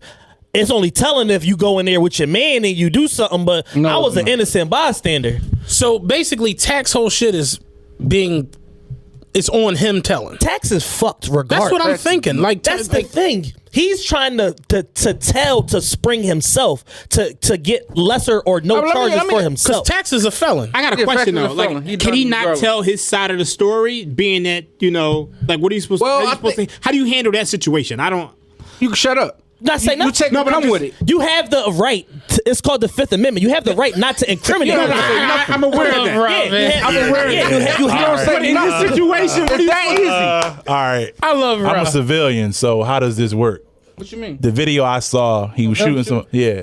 So if he go to court and so say, you basically saying Troy's just supposed to just like explain how that works from the street side of things. But here's the thing: they've lessened all of his charges. That's what he's not talking about. To what? The feds are. Here's the thing. There's a whole thing of there's a paper trail and a history that goes along with a weapon. From Florida with the girl, From Florida right? with the girl. Okay. They've tracked this gun to Taxstone. They said 97.9% of the DNA on this gun is yours. Taxstone. That's your gun, motherfucker. So he was a straw buyer. Yes. Okay. So they told him, And they told him, so they indicted him for a weapons charge. That's automatic 10 years because he's a predicate felon. Right. So he's a 3-time felon in the state of New York City in possession of a weapon that was discharged in public. Used in the commission of a crime. In the commission of a crime. That's 10 years automatically. Fed time. The feds then went to the state police and said, hey, you stupid motherfuckers, we have this motherfucker dead to rights. If you can't produce a murder indictment on him, we're going to bust your whole case open and we're going to take the case and fucking lock everybody up. And now it's going to be a federal case because we already proved it's his weapon, so he's automatically the murderer. Do y'all fucking jobs is what the feds told the new NYPD. For some reason, they still dragging their motherfucking feet a year and a half later, and they still can't seem to discern who did what. But all they do know now is, all right, we got a murder indictment against Taxstone because it's his. The feds already told us it's his weapon. And his gun is the one that killed Banger. It's only Banger. one gun. It's only one. Hold on. So how Troy? What that gun that was Tax's he took gun. the gun. Tax's gun. They fought Russell for the gun. He took the gun. Oh, right. Okay. Yeah. Right. I heard him kind of telling on himself on the on the Breakfast Club. Yeah. I was going to ask you that, but you cleared it up. Go ahead. So the whole thing is, anybody knows in the element of self-defense, you can't shoot nobody that's running away from you.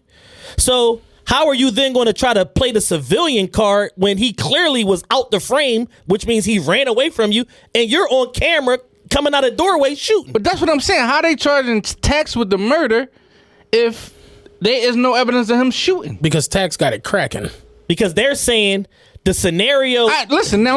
Basically, my Tax was in pulled a case the gun like out. this. Like, if you pull a gun out, Right. and I shoot, and I kill somebody, you get the body because you started with me. Like, you understand what I'm saying? Like, you get the body. Like, say if you start shooting at me, Right.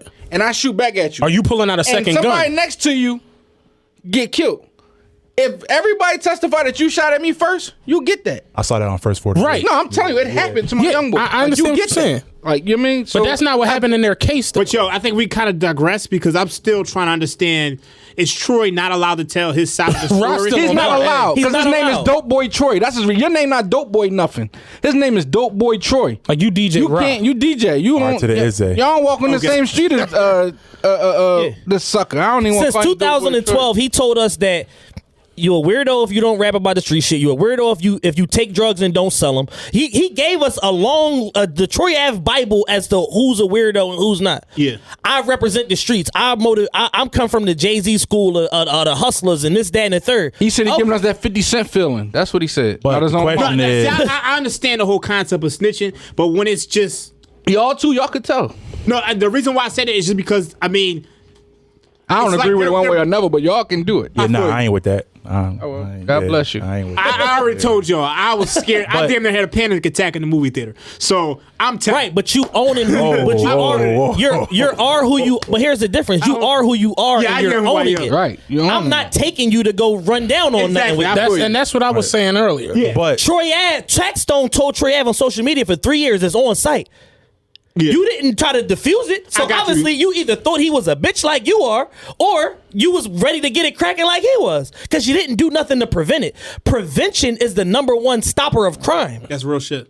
So if you are it's 50% of this problem, or let's say if you was only 33% of the problem, Yeah. you didn't make enough energy to move forward to squelch the problem. If you a bitch ass nigga, say that. The other day last week on social media, Casanova said, this is a predicate felon, a nigga that been in and out of jail 10 times. He said, yo, I'm pussy. I don't want no problems. I get on probation in 3 months. I don't want no trouble with none of y'all niggas. Leave me alone, please. I'm a pussy. This nigga right next to me who was locked up for 11 years, he's a pussy.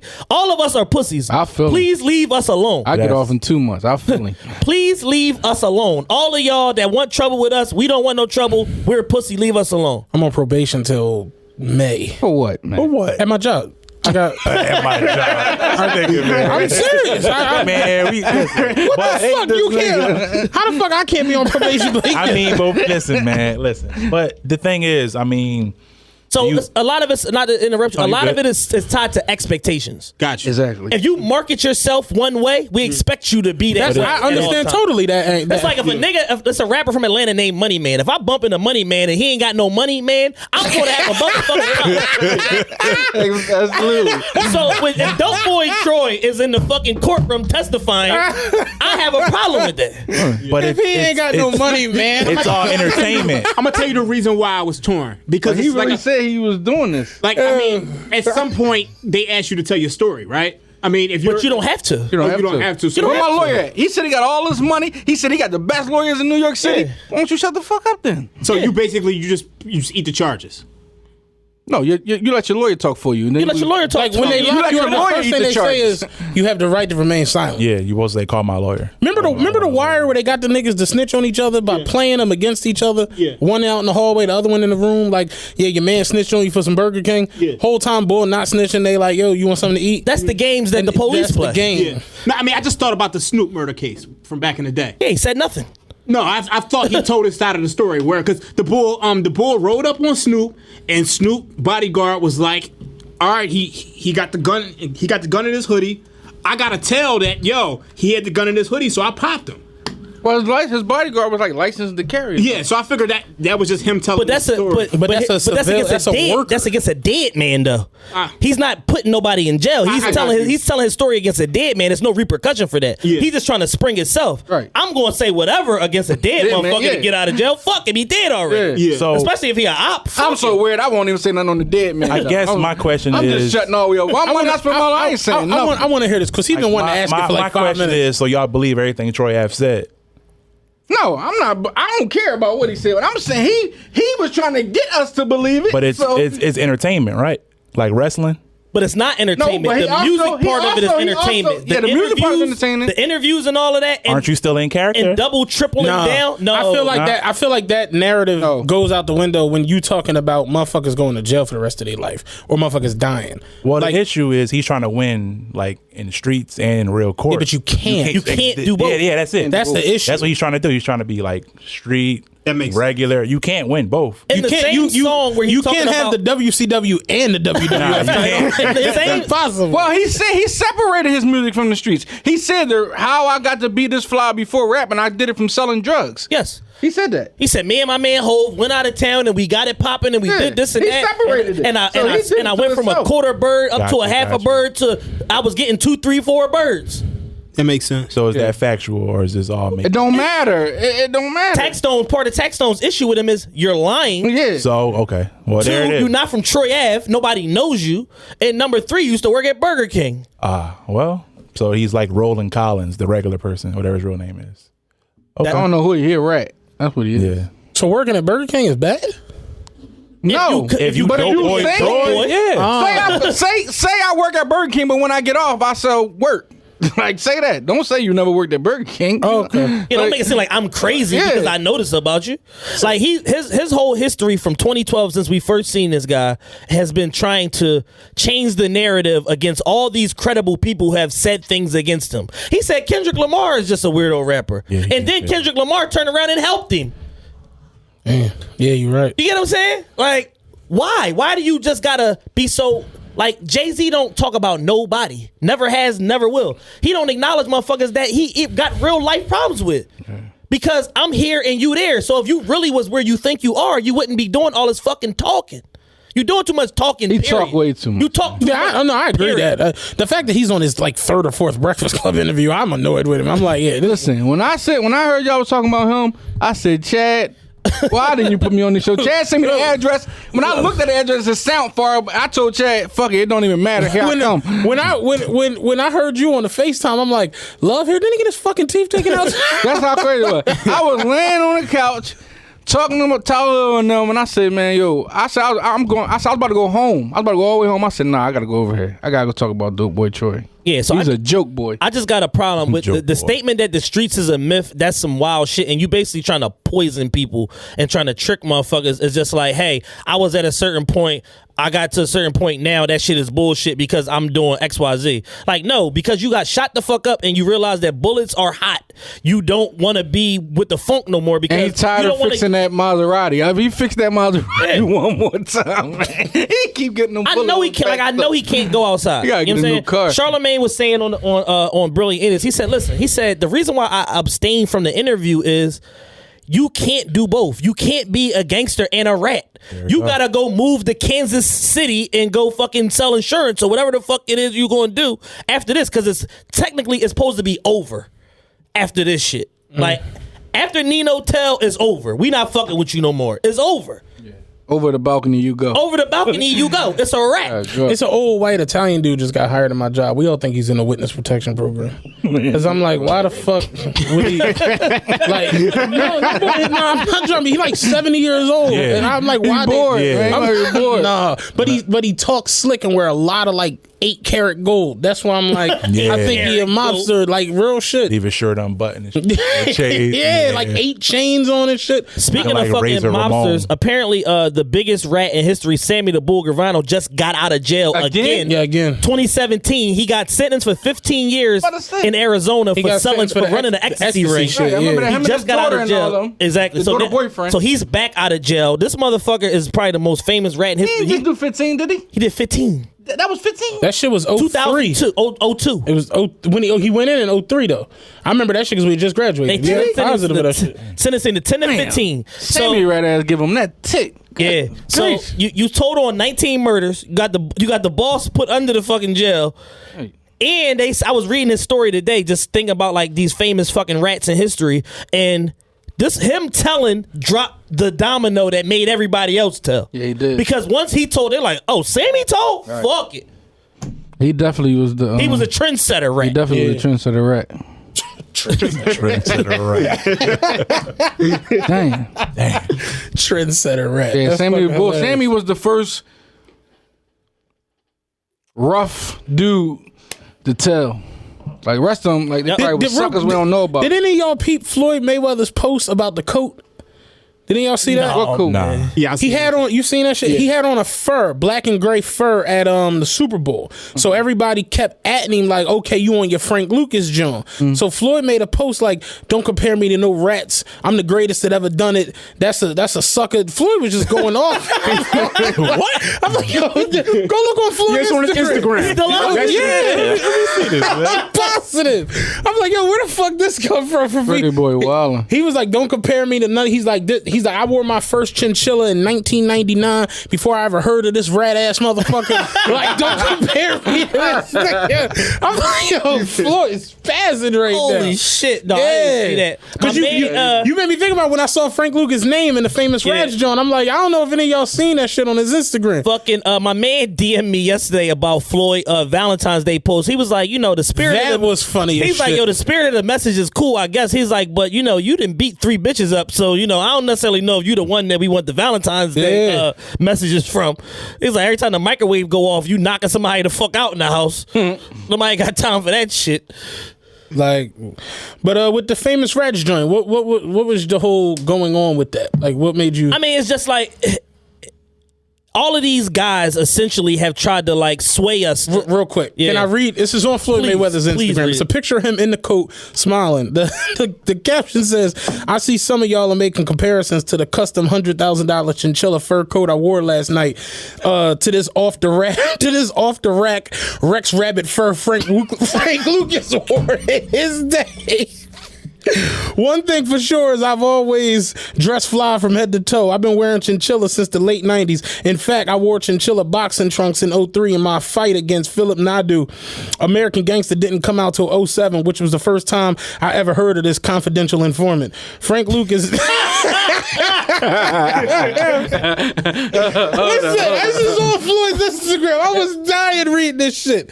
He said, now I've been called plenty of things in my life, but being compared to a legendary snitch is not one of them. Honor and loyalty has been my code throughout my entire life, and that is how I'll always remain. I never wanted to be anybody or anyone but myself. Yeah, Floyd didn't type that.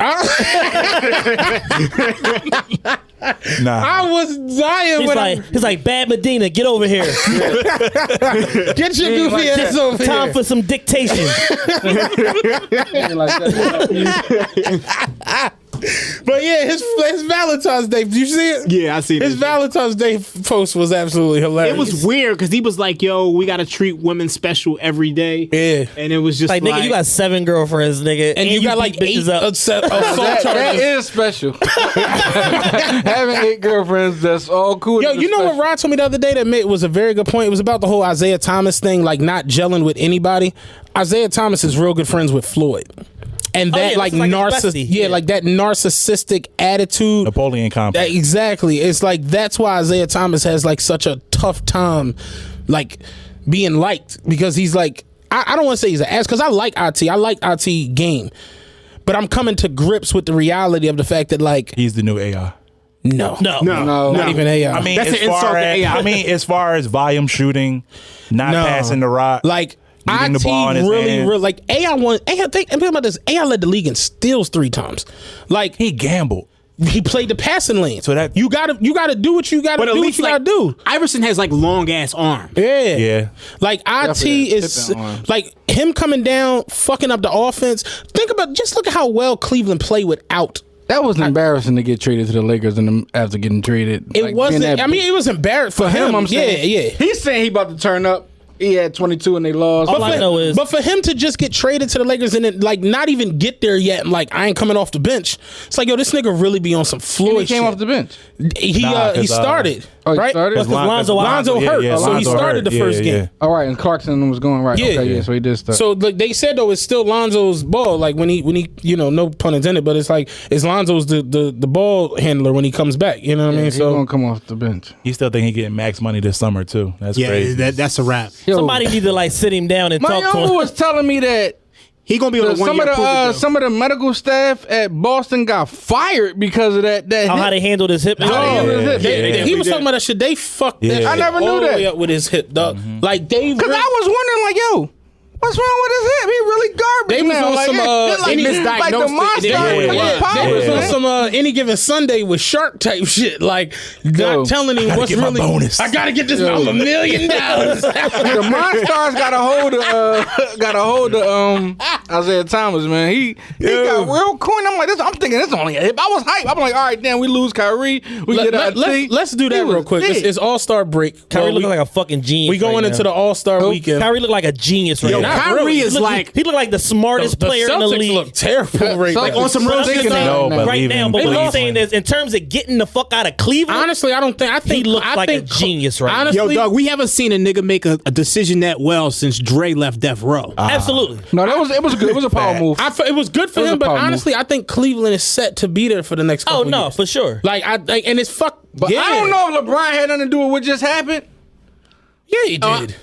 No, Come on, he actually but he the did. trade- They said they kept him out of the loop because they wasn't. just was beefing with the front office. LeBron Just cuts like two people out in the front office. LeBron fuck around and has control of the city's budget in Cleveland.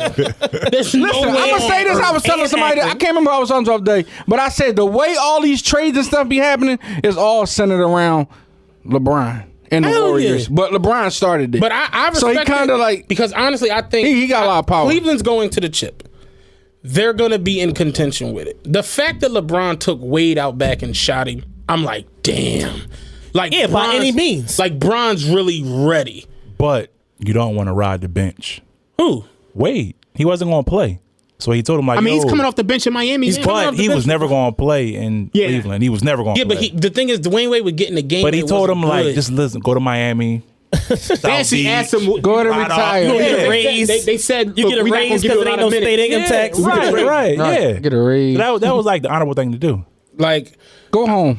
exactly. Yo, listen, That's what I said it that's what on Twitter. was. I said Dwayne Wade getting traded back to Miami is the funniest shit of the season to me. That's basically like you fucking your side bitch and you give her like 7 shots of whack dick in a row and she's like, just go home to your wife, nigga. Like, I had enough of this shit. Like, you just gonna keep coming I'm here. surprised you're not in ain't LA got, for you ain't the got no weekend. Viagra. Hey, you ain't got no Cialis. They You went just to keep coming here what with was this whack that? What was dick. that? Go Goodfellas. home. You gotta go home. Yeah. You gotta go home. They told You gotta Brian go told home. him you gotta go home. We going into All-Star weekend. I think Cleveland is on a mission coming into the Hey, second listen. half. Let me tell you something, man. That ugly boy. What's his name? The one that can shoot left-handed. That Cleveland just got. Ooh, Hood. Hood. Rodney Hood.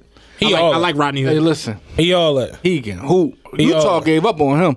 I mean, they had to. They didn't want to pay him, and then they already And they got too got many. They got Donovan too many Mitchell. guards. They got Burks. They got And none of Mitchell. them better than him, though. What's crazy is Utah's Hood is on a always hurt, 12-game though. win streak.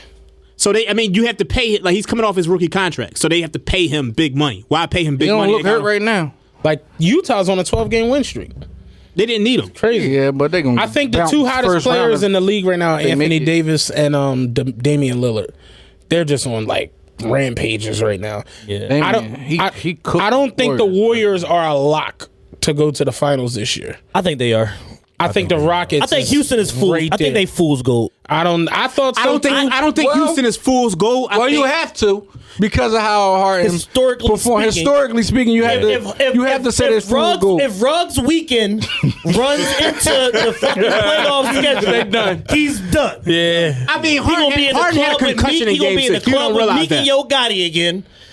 Like Harden's my man. He had a concussion. He had a concussion in Game 6. Ryan is a vicious Harden fan. I love Harden. I'm not a vicious Harden. I love Harden. I remember motherfuckers telling me I was crazy. I said James Harden is a lock to average 25 his first year. His motherfuckers told me I was stupid. I was crazy. Everything. He was averaging like 33 after like the first 9 games. I'm like, do y'all watch basketball? Are y'all stupid? Yeah. How y'all didn't see this? He was averaging 16 in a rotation. The All-Star. It's crazy. Like the All-Star weekend don't even got like the hype that it like once. I'm looking forward to all the people getting robbed and beat up. It was funny before That's all I care about. Before I came here, what's up with that Cardi shit? You saw she had the she said I'm not checking in. Not checking in. Her and Takashi said they not checking in. Oh shit. I saw the post with her talking about wearing flu. She said I'm not checking in. Like I ain't gotta. I'm saying I'll drop my flag before I get extorted, and that's against the code of my gang. Fuck y'all. Do what y'all got to do. Who tried to extort her? Crips, apparently. You didn't see the post she had on Instagram? I don't look at. She had a post on Instagram where she had on a blue mink, and she was just like, "Yeah, I hate wearing flu." So the Crips got mad and was just like, "Yo, you what gotta." Crips? I don't know the sets and all. I'm that. just fucking with you. What Crips? I don't know the Rolling 20s. Yeah, was it Nipsey and them? Big U? Was it Snoop? Grape Street?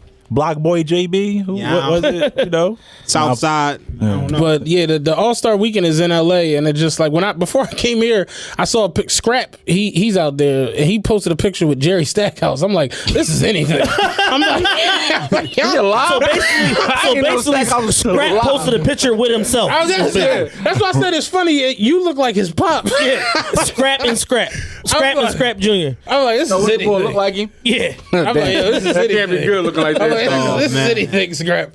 But it's like, yeah, like All-Star Weekend to me don't have like the same, like I was going to go. I was going to go last minute. Like I'm like, you know what? I'll just use that same money to buy a piece of jewelry. I'm not going. Yeah, like the All-Star dunk weekend. contests don't really have like the same allure to it. Yeah, who's in it? Donovan Mitchell just got added to it. My man taking his sons, I think, taking his kids. So that's I don't understand why the Bull not in it. Thunder Bull. Ferguson? Super dunking ass young Because bull. he's not, he just started getting minutes. Like, he's only 4 people in it. Yeah, but James White literally was in the dunk contest and didn't play any minutes. The Bull last year was in the D League, wasn't he? The World Supreme. Yeah, the dickhead bull from Phoenix. Tempos? Yeah. He was in the D League, wasn't he? But, I think they only picking 4. So they just added Donovan Mitchell, and he's like the man. So it's like, I forget who else is in it. It's Oladipo, Larry Nance Jr., and Dennis Smith Jr. It's between Nance and Dennis Smith. Yeah. Larry Nance. Dennis Smith Jr. is the boy from Phoenix. No, Dallas. The point guard from NC State. Yeah. Every time you think you're ready to lay it up, Should have been a Sixer. Or Nick. I wanted to see the boy from the Thunder. He's a dunking motherfucker. I liked him.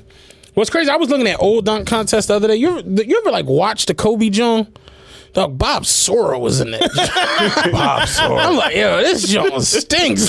Bob Sora was where? But in the dunk contest. Damn, he was. For the Cavs, right? Yeah, Bob Sora, Mike Finley. Yeah, I'm like, yo, this Jones Jones stinks.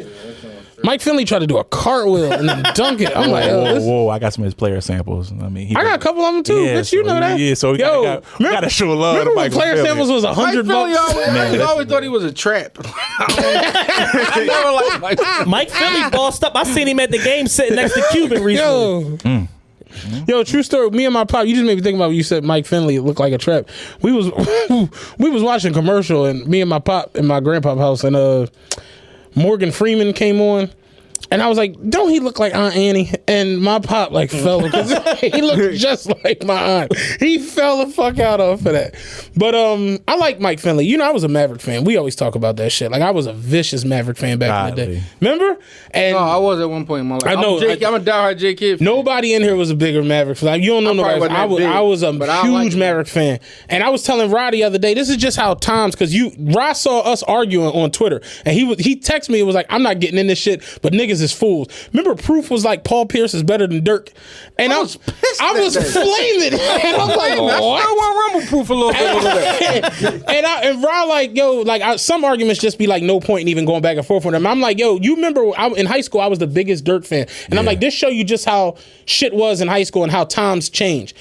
When I was in high school, every single day, I'm talking about I had to argue tooth and nail that Dirk Nowitzki was better than Peja Stojakovic. Did you? Wow. Then motherfuckers used to argue that. Yeah, you was in school. 01, 02. That was a real thing because the Kings was the shit. Yeah, that was a thing. And that was the thing. Who was better, Peja or Dirk? And I'm like, look at how times change. You don't even think about Peja Stojakovic. That must have been. Yeah, Peja not top nothing. And I graduated in 99 and Peja ain't never been better than Rob Dirk. pointed it out. Peja Stojakovic was on the Dirk Nowitzki championship team as a backup. I'm like, how about he was on the Mavs. I'm like, damn. Stole that ring. He was like 12th man or something. Yeah, crazy, right? Yeah. That show you like, and that he was saying it to me, but like the arguing and debating with people sometimes it just really be pointless because it's like you got your opinion, they got their opinion. Right. Nobody is. Some stuff just don't make sense though. Yeah, some it niggas don't. just dumb. Some joints, it's not even like. Like when me and Chad, we got a legitimate argument. Even though Chad get all, super smart on me and make me feel like I'm wrong, I still be able to stand my ground a little bit. Saying Paul Pierce is better than Dirk, it's just dumb. You can't win that. Yeah. Not even close. That's the same as saying Larry Hughes is better than Paul Pierce. It's equally as dumb of an argument. dumb, right? Yeah. Yeah, that's pretty bad. Yeah, I was like, I like Paul Pierce. He the truth. I like the nickname. But Yo, they was roasting him last week on fucking social media. Dog, like that, the 08 Celtics team carries around a lot of bravado. Like just the shit with Rondo the other night with IT. It's like, y'all act like the Beatles. And y'all niggas won one Y'all chip. do know Kobe came back and fucked y'all around, right? Y'all do know y'all won one chip and Kobe came back and fucked y'all around, right? The greatest Drake shit out Mine of said the best shit to him. You ain't Kobe. They don't love you like they love Kobe. the greatest shit out of all of it though was Paul Pierce was getting his motherfucking jersey retired in TD Garden. Ray Allen was, KG was there, Rondo was there, Doc Rivers was there. Ray Allen, who don't fuck with them, wasn't there.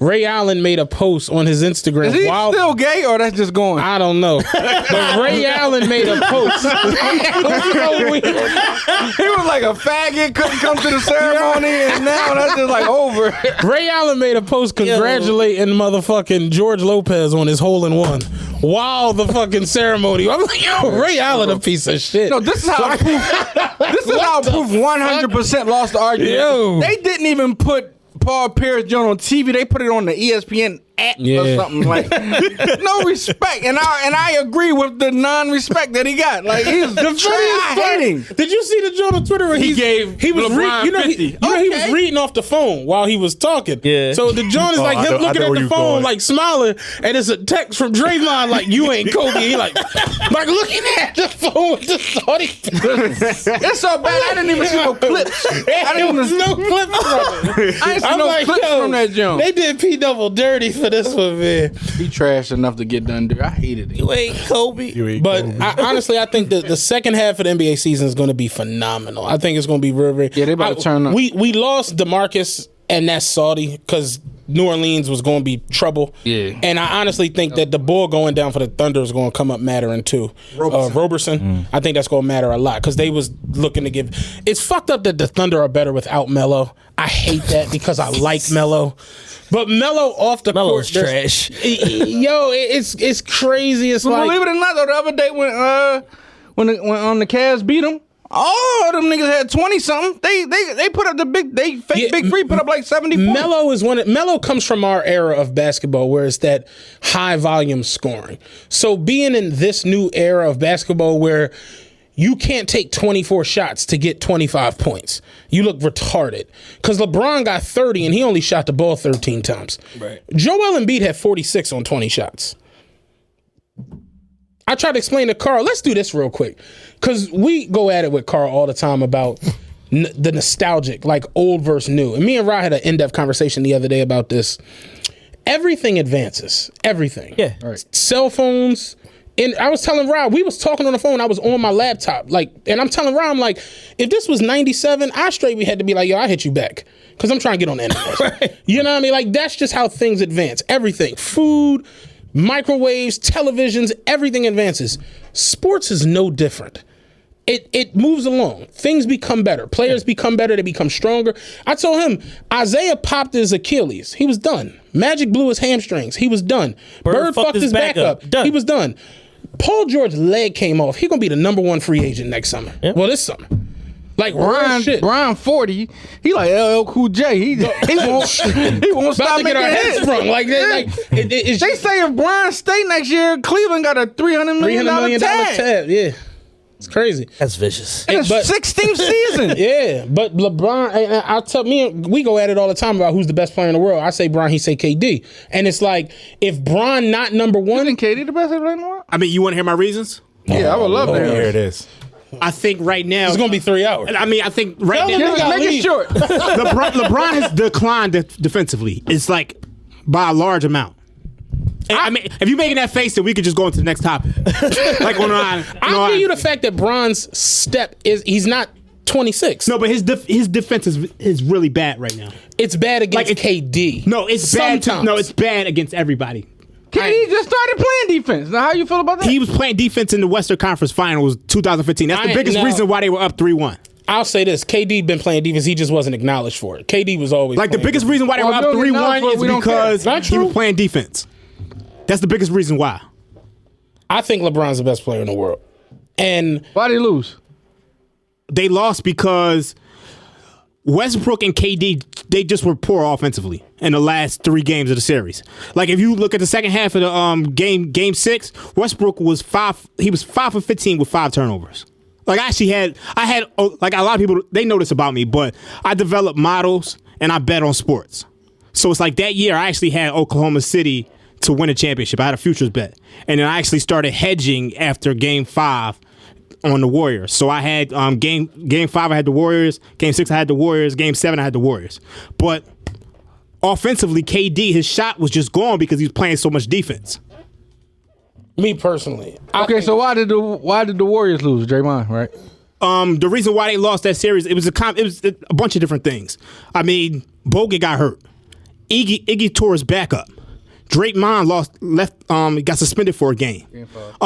If you looked at game, I thought you said Drake's mom. If you I'm like, who? If you looked at game 7 of that series, they were dead. They were dead tired. They weren't moving. Everybody was dead tired. No, but I mean, like game 7 was boring but good. The last 4 minutes of the series. My thing with them is that the fact that the Warriors people always run to, Draymond got suspended in game 5. Not you. But my knock with that theory is the fact that Draymond played game 6 and he played game 7 in Oracle, and in game 7 in Oracle he played the game of his life. Yeah, and they still lost. But to me, it was a combination of like 7 different things that happened that caused them to lose that series.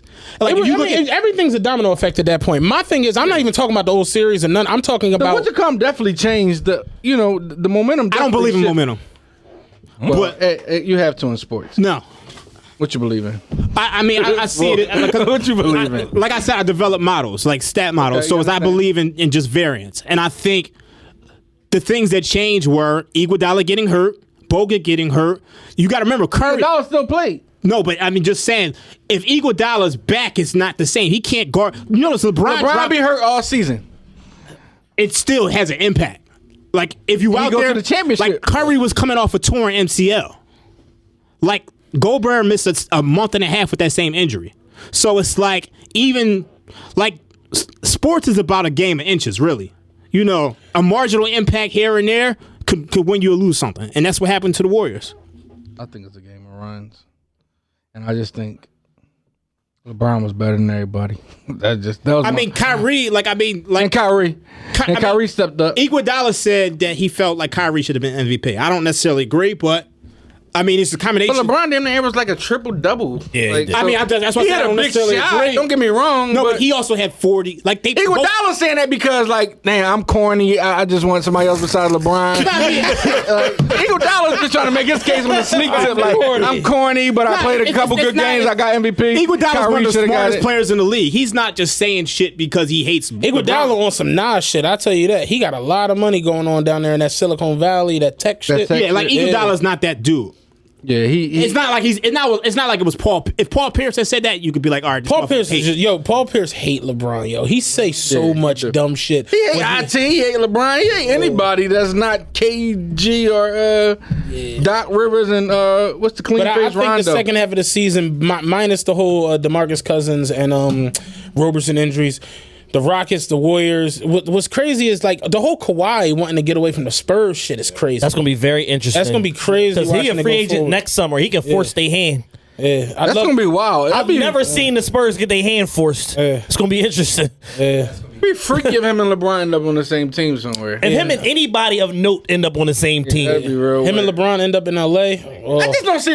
Though Cleveland got a little better with it, I just don't see. He ain't take the extension money. We was talking about Charles Barkley actually making sense today. Another thing he said in the joint was they was talking about LeBron staying in Cleveland or leaving, and they was like, "Don't you think LeBron wants to get to a big market?" And Barkley was like, "Honestly, with social media and technology and the internet and all these different makes Cleveland a big Wi-Fi's, market. he's like, you really don't." He's like, this ain't the 80s and 90s where it's like you got to be in LA to be Showtime. It's like, think about it. The 5 biggest names in the NBA, LeBron, Durant, Curry, Westbrook, and probably Joel Embiid, they've never touched Los Angeles. I'm like, Barkley must have not smoked in the last couple of days because this nigga's making all the sense in the world right now.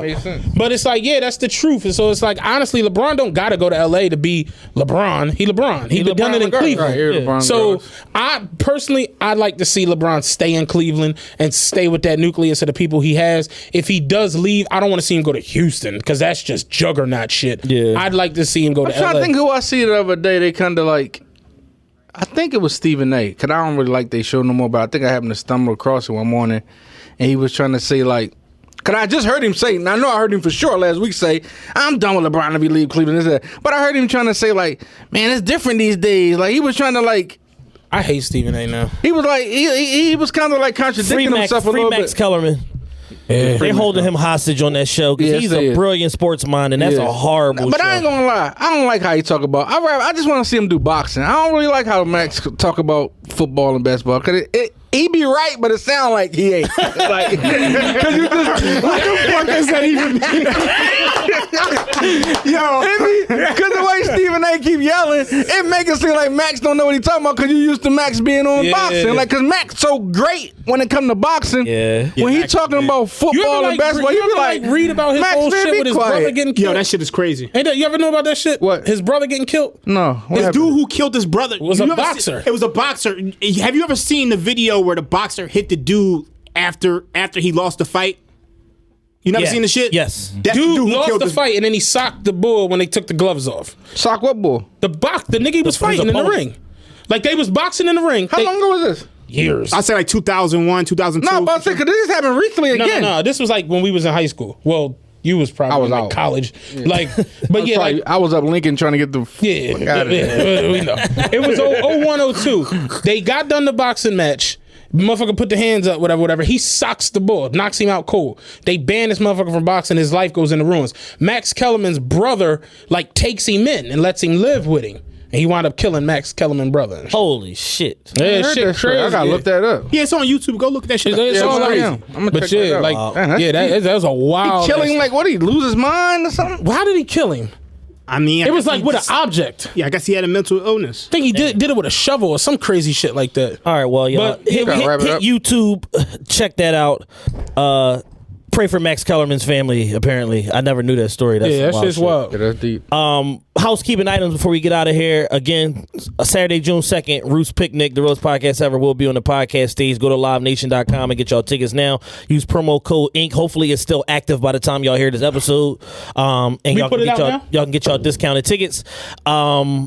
We have an upcoming sneaker show with Kicks USA. We need you back for that. I'm gonna try to come back. Yeah, we got to make that Yeah, happen. we gotta get you one of those Black Panther masks. Get that. Go see Black Panther this weekend. What you do for a living? They got something to do with sneaks. No, I'm a contractor. Oh, okay. Yeah, he just has a million pair of shoes. Yeah, he just- Yeah, this Yo, he's the couple greatest pairs. sneakerhead of all time. Nah, Yeah. nah. Like stop. next to Ben Baller, like on some real shit. Nah. Yeah, it's crazy. Yo, we was like, I swear to God, we was like Oh, that's what 15, you was 16 telling me years about? old. Oh, okay. And this nigga would be buying sneakers off of Darius Miles. You were- Like, So you still trust wear me. Jordans? That's childish. We out of here, man. The realest podcast ever. All right, y'all. Enjoy y'all weekend. Yeah.